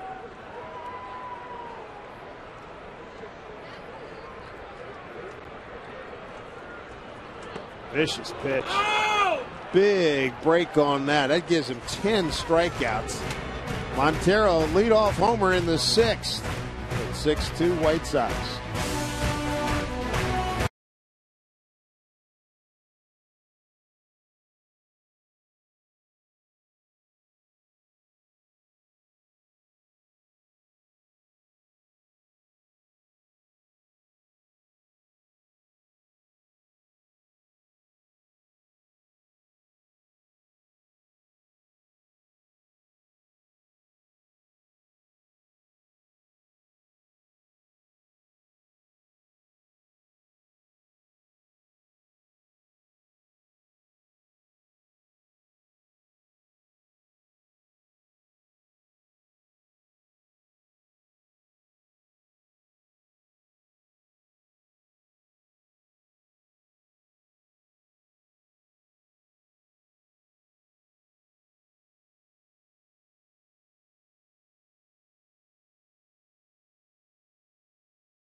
As we head into the top of the 7th, you might have noticed a roar from the stands when seemingly nothing happened on the field of play a bit ago, but 2 lives were changed out in right field. Young Derek, a specialist in the Army who will ship out to Afghanistan this fall, proposed to Ashley. She said yes. She could barely catch her breath to say yes, though. But, Dave, young love, isn't it grand? Cue the orchestra. Congratulations. Yeah, that's great. Iwakuma had a good debut inning. Pop up and 2 strikeouts. He's got Gordon Beckham now, 1-1. Beckham, Diaza, and Morrell, 9-1-2. After a couple of high fastballs, he was able to settle in, and he threw the ball well last inning, changing speeds, pitching to his spots. Mariner relief corps done a nice job. Iwakuma and Ramirez. White Sox have 1 hit since the 3rd inning. They scored 6 runs on 6 hits in the first 2 innings. 2-1.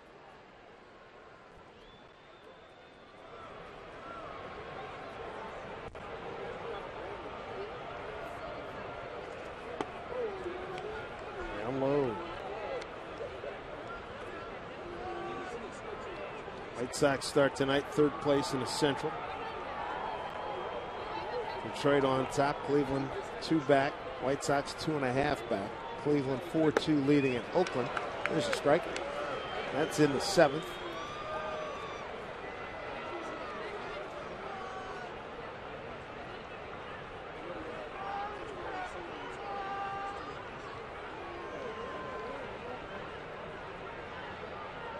Three-two pitch. Lost him. First walk by Iwakuma. 3rd walk by Mariner pitching. First 2 by Noesi, who had a very short night. An inning and a third of 6 hits, 6 runs all earned, 2 walks, and 1 strikeout.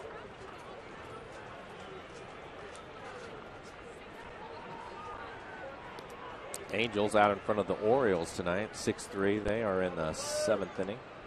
How about their strikes? Yeah. 7 back starting today. I haven't checked in a few days. Has Albert hit a home run yet? I don't believe he has, but we can check on that. I understand he has not homered to this point. Up to the minute here, 6-3 with that lead.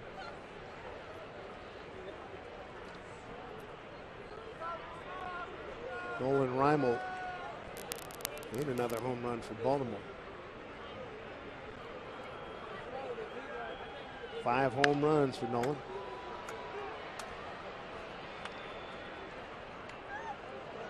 Diaz, 2 for 3, couple of runs scored this evening.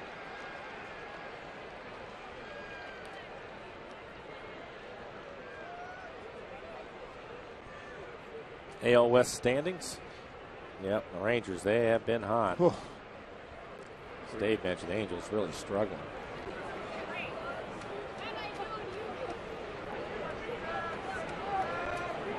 Runner goes. Throw by Montero. Got him. Nice throw. First one he's thrown out as a Mariner. That was impressive. I thought Beckham had a good jump, but Montero, a lot of times young catchers, they can see the runner, and when they get a good jump, they'll rush their throw, but he didn't seem to panic at all. Great footwork on that, something that Jeff Datz has been working with him. Tagged by Brendan Ryan. Marvin Hudson, the second base umpire. Good look at it. So Montero's first erasure of a would-be base stealer. Line drive right at Wells. 2 down.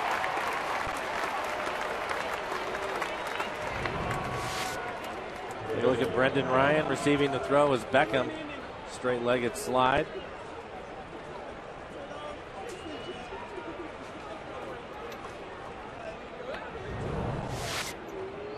It's a good sign.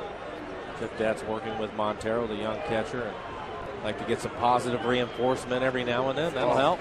Gotta Build have some confidence. There's Morrell to the ball. Brent scored 2 runs. He's 1 for 2 with an RBI.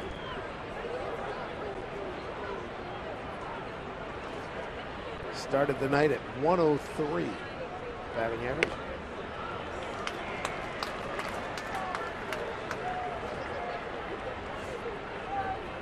Iwakuma might be picking up some points here tonight. He goes a 1-2-3-6. He's walked one man. He just had him erased on a throw by Montero, and he's got 2 outs.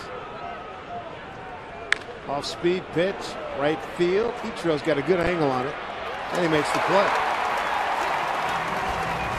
Iwakuma, in his Major League debut, has thrown 2 scoreless innings. And many congratulations to that couple. Here they go.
Brought to you by Washington's Lottery and the Department of Imagination, encouraging you to imagine bigger when you play the lottery.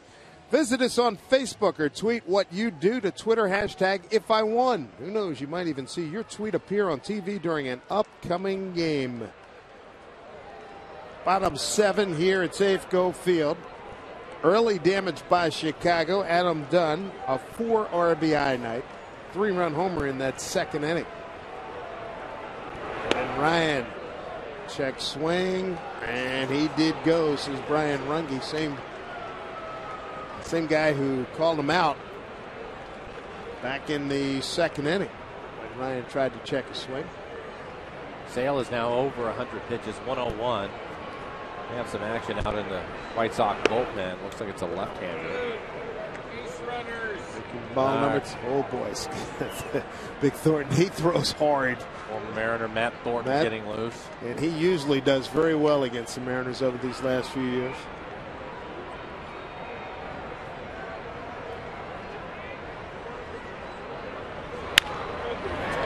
Down the line. They'll leave it alone. It'll sit under the pad. And a ground rule double. So it was okay, then the kid reached down to get it. On 2 strikes, Brendan Ryan with a 2-base hit. Well, I think the good news with it is it wouldn't have been any more than 2. Right.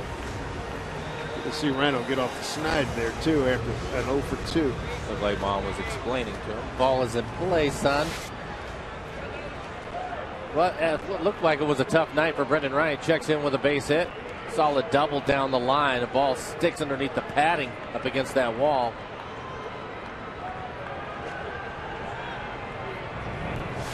Pointing back on the field. Throw it back, come on. It's done either then. Keep it now.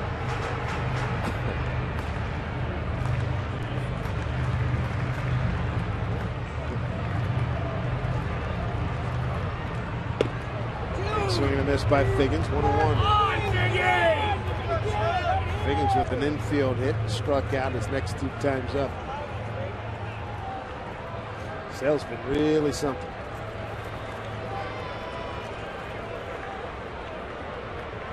Figgins towards right field. Pitch.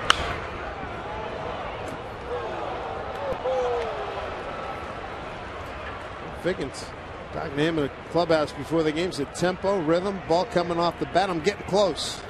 Good sign. 107 pitches by Sale. It's a season high. He's 1-2 to Figgins. I don't think they'll let him go much longer. Again, pitching out of the bullpen for the White Sox last year. He's done a good job tonight. Came in with a record of 1-1, a 3.09 ERA. 2-2 pitch to Figgins.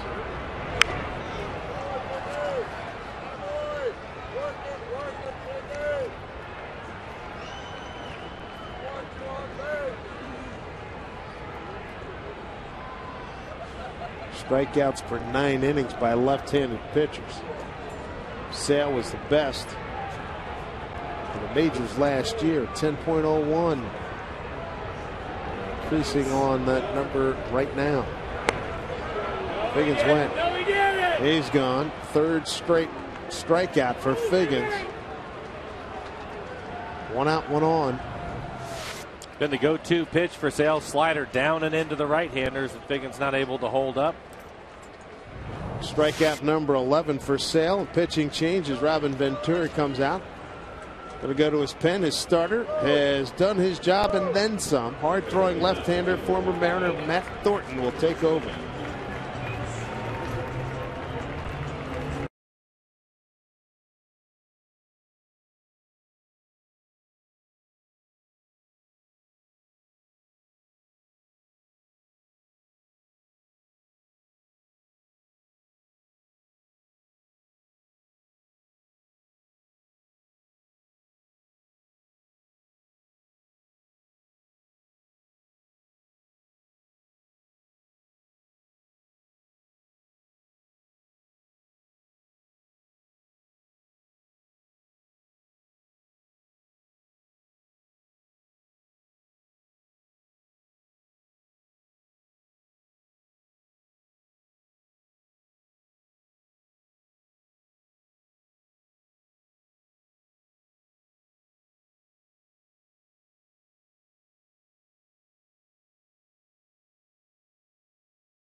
On shift to the bullpen and brings his big veteran left-hander Matt Thornton. Smooth delivery. Fastball will be 97, 98 miles an hour. Throws a hard slider. 6 1/3 innings for him. 4 strikeouts. Has yet to walk a batter. Former Mariner first-round pick. Mariners no 405. 74 games in those 2 years. Did a nice job with the White Sox. So it's coming over to them in 06. Big fella too, 6'6", 240. 1 out, 1 on. Ackley took a called third strike his last time up. He's also walked in single center field. Strike 1. Good night for Chris Sale. Yeah, pitched well, 6 1/3. Gave up 7 hits, 2 runs, both of them earned. He is responsible for Brendan Ryan out at second base. 3 walks, 11 strikeouts, 110 pitches, 69 of them for strikes. It's outside, Blue! 0-2.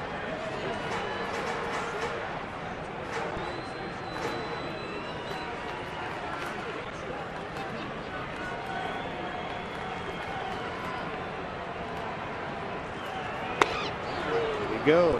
He did. It's a third base umpire, Tim McClellan, the crew chief, 2 down. Thornton strikes out his first hitter, tired of paying high gas prices at the pump. Ride Sound Transit and save big. Visit soundtransit.org for details. 2 outs. Ryan at second base. That'll bring up Ichiro. Drove in the Mariners' first run in the third inning.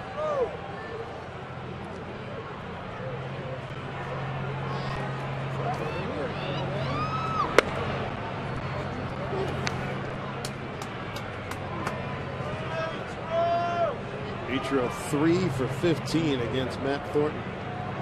Most hits in any ballpark. Ichiro, the distinction. There's another one to the collection. Coming around to score, Ryan. Ichiro slams on the brakes and gets back, picks up a second RBI tonight. It's a 6-3 ball game. 2 RBI night for Ichiro. Gives him 9 on the season. Ryan scored easily.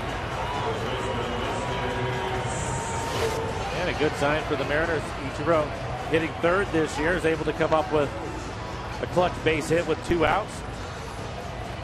95-mile-an-hour fastball. Good play by Vicieto in center. Hold Ichiro to a single. I guess the Mariners a little bit closer. 6-3 ball game. That's the 8th hit for the Mariners. 1 more than Chicago.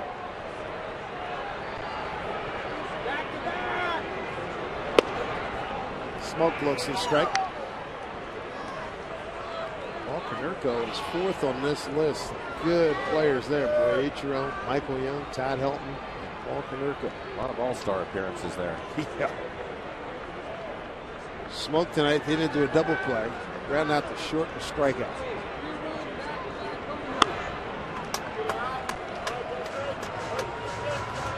Smoke 1 for 5 against Big Matt Thornton.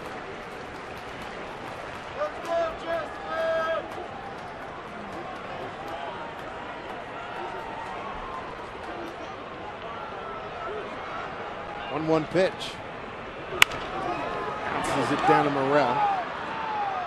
Slings it across, and that'll do it. Mariners do get an RBI from Ichiro. Only down 3 now, 6-3 as we go to the 8th.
In Seattle, and have your train tickets ready. 13th collectible. The Mariners Train Car Series pulls into Safeco Field Friday, May 4th. You don't want to miss it. This year we feature the Smoke-O-Motive, an engine featuring Mariners first baseman Justin Smoke. Don't miss the train by picking up your tickets at mariners.com. Adam Dunn to lead it off. Head on night. RBI double, 3-run homer. And there's another one. My goodness. No question about it. He's back. A line drive home run. A 5 RBI night for Dunn. Gives him 12 on this season. That's his 2nd home run tonight. 3rd of this early campaign. Wow. He is so strong, just kind of flicks his bat at it. And hits it back, I don't know, probably 20 rows deep into right field. Every bit of it, right?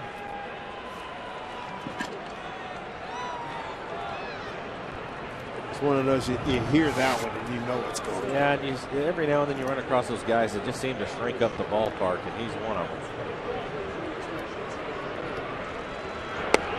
There's Konerko. He went to Brian Runge. That's the first score by the White Sox since Dunn's 3-run homer in the second, and just the second hit since the third inning. Nothing cheap. Ooh. Cool night. Right off of the foot. That'll bark. Looks like you hit the shin protector, but sometimes you get it below that and it'll hit it right off your foot. And if you're tracking at home, that Dunn home run marked at 366 feet. I hit him on the back foot. Ooh, I don't see that happen very often. I wonder why the guard didn't help him.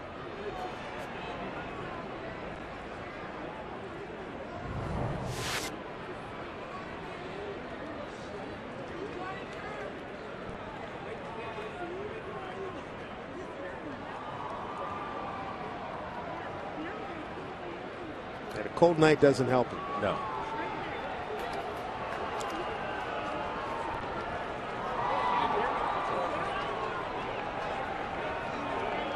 First home run given up by Iwakuma here in the big leagues. Tonight is Major League debut. Third pitcher tonight for the Mariners.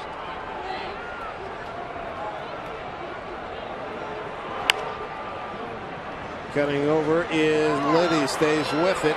Luckily, Konerko is not a fast runner, not to mention the barking back foot there after that foul ball. You can understand it. 1 out. Off the heel of the glove. Good concentration from Liddy. Doesn't panic. Makes a strong throw across the diamond. Here's A.J. Przinsky. Wouldn't shock me if they take Konerko out right now. Jesse Crane, veteran.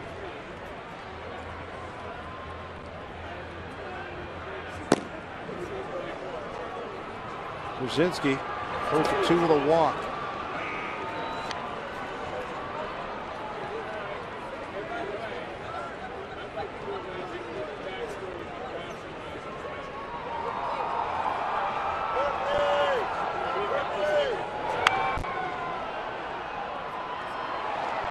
Two.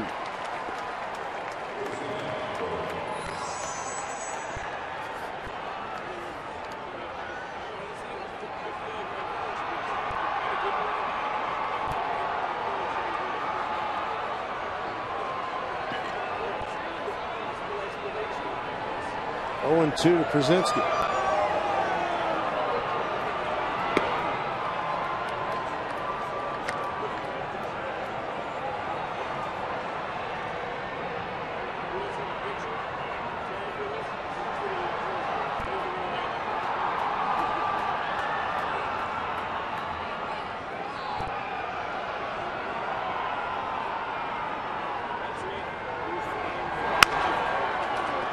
Ackley, 2 his left. Nice play. 2 outs.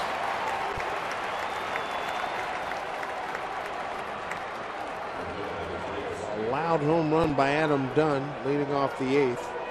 Now there's 2 outs. There's up Alex Rios. First inning sacrifice fly. Third inning base hit the center. Popped out to Montero. 1 for 2 with an RBI. The right-hander Jesse Crane getting loose in the White Sox bullpen. You have Montero, Olivo, Liddy, Wells, Ryan, all right-handed hitters. They're going to hit in the bottom of the 8th inning. Eric Wedge has options. Kyle Seager on the bench tonight. Jaso, Saunders, and Kawasaki.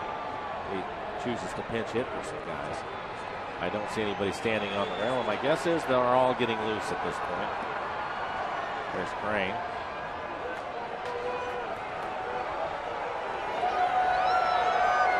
Robin Ventura likes his setup guys. Crane, Reed, and Thornton.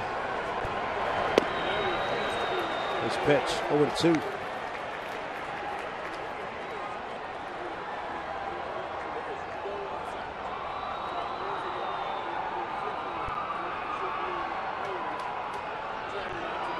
Ventura, first year. Managing anywhere. It's a line drive right to Ryan. That'll do it. Bottom of the 8th coming up. You'll have Montero, Olivo, and Liddy. Jesse Crane to take over.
Of the 8th. Hi, friends. Angie Mentink here at the Ford Sports Desk. Now, over this offseason, the Angels signed Albert Pujols. Yet, the Angels are sitting in the cellar in the AL West.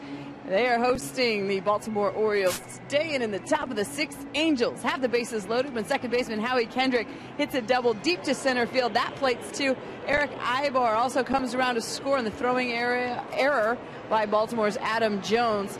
And right now, the Angels still leading that. Coming up, I just want to tell everybody in the post-game show, we got a great package on whether or not you can jinx a no-hitter. So stick around for that. Dave, I can tell by your grumble that you do not believe it. Not even close. I'm not buying any tickets to that party, nor am I selling. You got to be kidding me. Come on. Remember my first year. Now, the gist of the story is about players, obviously, and I would subscribe to that. Were I a player, had I been in your position, I probably would avoid talking to players. But I've expressed if you're this. a player, you have to. Hello. Even if you don't believe it, you have to respect that. Thank you. Yeah. That's a different deal. We're reporting. We're broadcasting up here. And I told you that first year we were together. Remember we did that? Well, I have Felix, a couple of things. Felix had the no-no up in Boston, right? Yeah. I remember. And newsflash, one, they can't hear us down in the dugout. So, and I'm sure there were other people in the ballpark talking about it. How about that? And now everybody's tweeting and Facebooking. So it's like, yeah. It was like Doug Fister last year. Maybe it was a couple years ago. I think it was a couple years ago. It was a couple years ago against Baltimore. And he's got a no-no in the 7th. And he throws a pitch right down the middle. And Nick Markakis hits it right through the 5-hole for a base hit. And I got guys, I'm doing radio shows. That was your fault. Are you kidding me? Get out of here. Don't even get me started on that. I could do a rant for an hour. I can do a filibuster on that one. What was it, the Chuck Berry line? Campaign shouting like a Southern diplomat. Yeah, right. Montero's gone at the hands of veteran Jesse Crane. Montero hit a home run straight away center field, 417 feet his previous time up. Crane's been around. He's out of Toronto, Ontario, Canada, lives in Houston now. He's with a lot of good years with Minnesota. It's his second year with the White Sox. Fastball slider from Crane.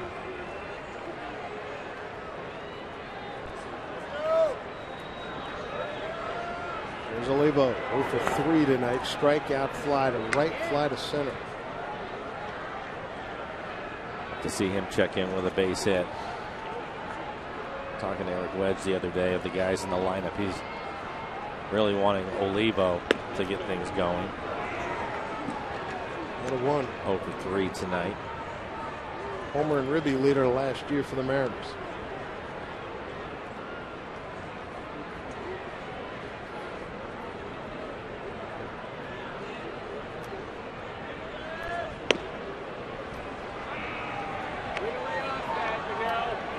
All 2 strikes.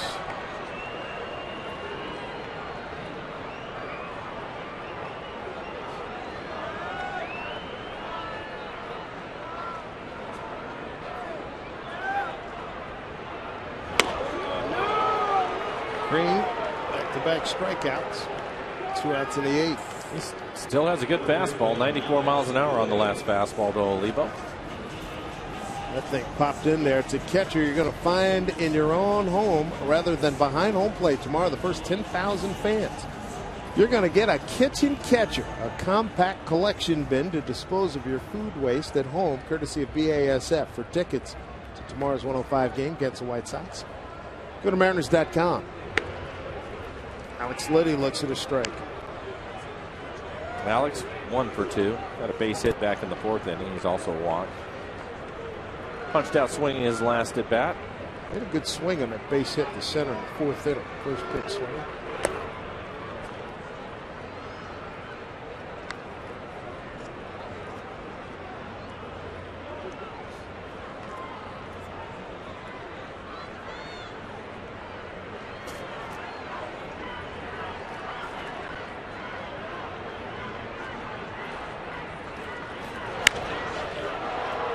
Fly right field. Rios camped under it. Mariners are done in the 8th. Running out of time. It's 6-3. Make that 7-3. Chicago. They'll have the bottom third of the order coming up.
Mariners baseball on Root Sports is brought to you by Snoqualmie Casino, Seattle's premier entertainment, gaming, and dining destination. By AT&T, the nation's largest 4G network. AT&T, rethink possible. And by Sterling Bank. Life is about the good stuff, and your bank should be too. Visit our new website at bankwithsterling.com. Dave?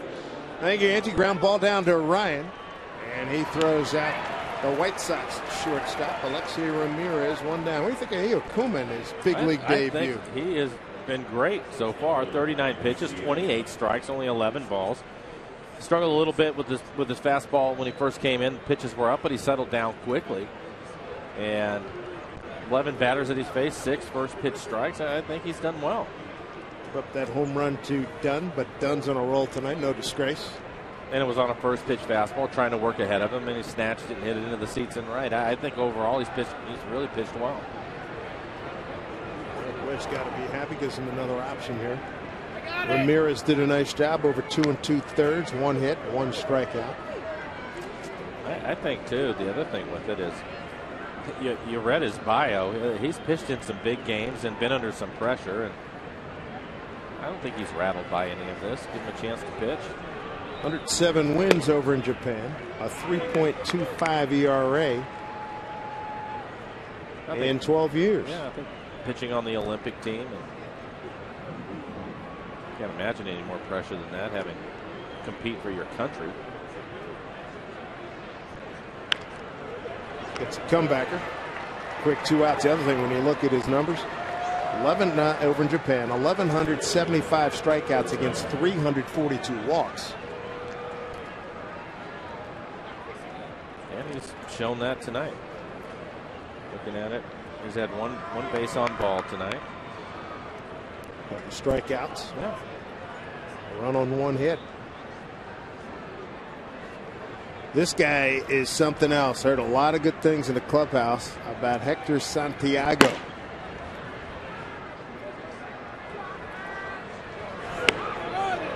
Gordon Beckham, the second baseman, batting in a 9-hole.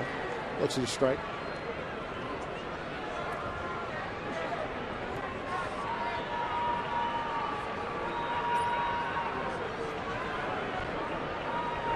Good off-speed pitch.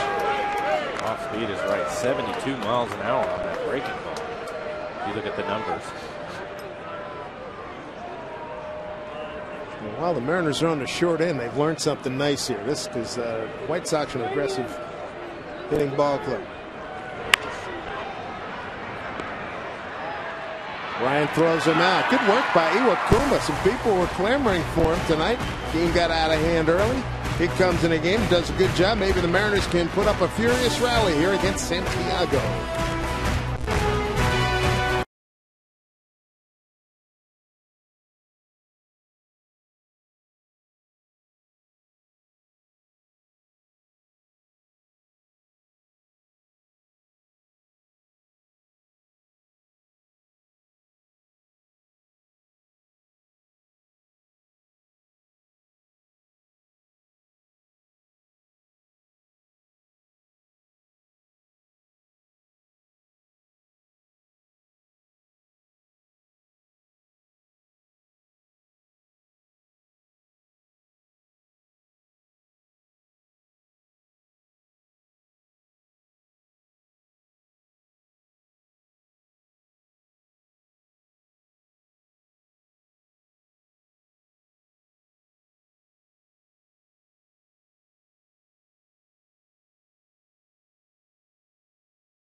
Welcome back. Seattle Mariners baseball on Root Sports is brought to you by Century Lane. Let's go back upstairs to Dave. It's not how you start, it's how you finish right here. Hey, bloop, a bloop, a walk, a blast, go home. Could be that simple. Let's check out our Home Depot. And doing it with defense. How about that throw by Montero? First base runner he's gunned down. Well, he was able to get his footwork right, squares up his shoulder, and a strong throw. And Beckham actually had a pretty good jump on that. I didn't think he was going to be able to get him. That was a good throw for Montero. So as he continues to progress and move forward in his career, left-hander Santiago will take over for the White Sox. Hard throwing left-hander. Came to camp. They had no idea it was going to be the closer. Robin Ventura said, hey, I'm the new guy here. We're just going to, let's everybody, no preconceived notions. Let's see what happens. Well, this guy, fastball, slider, curve. He's got a screwball, too. And Wells jumps on one to the gap in left center field. One hop off the fence. And Casper Wells, a leadoff double. For Wells, his second double of the evening. And a great start to the ninth inning. Take a look at the swing. Casper's double earlier in the game was to right field. This one to left center. Short swing. To pull his hands in tight to his body to get the barrel to it. But Casper is strong. One hop off the fence. Get things started. A.J. Pierzynski immediately makes a trip out to the mound. Brendan Ryan will step in, the number 9 hitter for the Mariners. Brendan is 1 for 3. He had a double his last time up and scored a run. So Wells on a 1-0 count. Here's the ledger on Santiago. The ERA is high, but 6 strikeouts in 4 innings. He's given up 3 home runs. Robin Ventura says he's a tough competitor. Reminds him of one of his favorite former teammates, John Franco. Ryan looks at a strike. Ryan a strikeout. Pop the first, and a ground rule double down the left field line. Good fastball from Santiago, 95 miles an hour on the outside corner.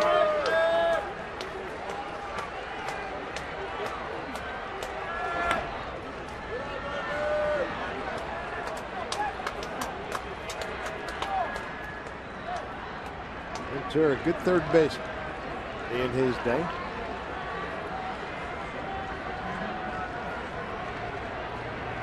On 1. Dribble foul. A ball and 2 strikes. Brendan Ryan. He was in the box in this ball.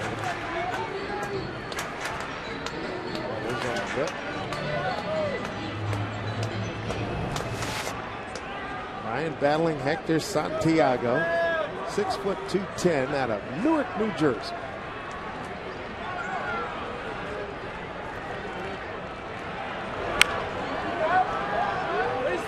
Bats. Santiago with the White Sox 2 games last year, 5 in the 3rd inning. No record. Gave up 1 hit, no runs. Bounced around minor league since 2007. Bristol, Kannapolis, Winston-Salem, and Birmingham, making his way up through the chain with the White Sox.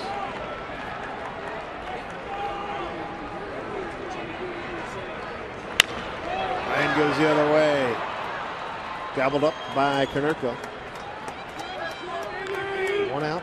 Moving to 3rd as well. Follow the Mariners with MLB.com at Bat12 app. Your iPhone, iPad, Android, and Windows Mobile. Get live audio, pitch tracking, video highlights, and more. Text at BAT 31826 or visit Mariners.com for details. Rally caps in force right now. Mariners down 7-3. They've out-hit Chicago 9-8. 5 of the 9 hits for the Mariners, extra bases. They have the home run for Montero and 4 doubles in the game. Figgins will stand in. Figgins started off great. Had a base hit his first time up. Been punched out his last 3 times, so 1 for 4 for Figgins tonight. First time seeing Santiago.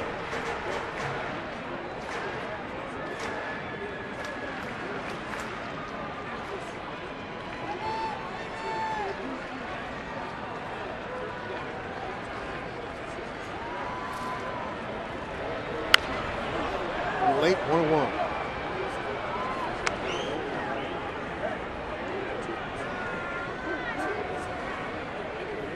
Game 2 tomorrow. Blake Bevan against Philip Umber. And then Sunday, Kevin Millwood against John Danks. Biggie line drive caught by Ramirez. A broken bat soft liner.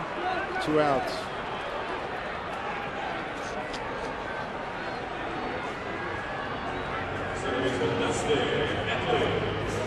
Here we are, bottom 9. Last hope here for the Mariners. 2 outs, runner at 3rd. Going to bring up Dustin Ackley, single to center, walk, run, scored, a strikeout looking, and a strikeout swinging.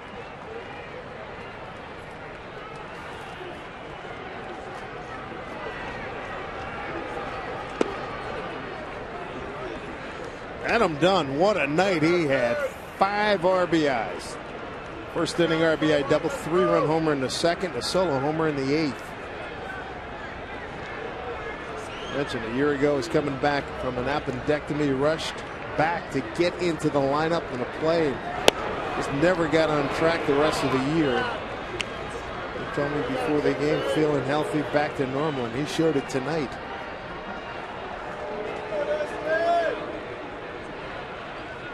One and one here to Ackley. 1-2, Mariners down to their last strike.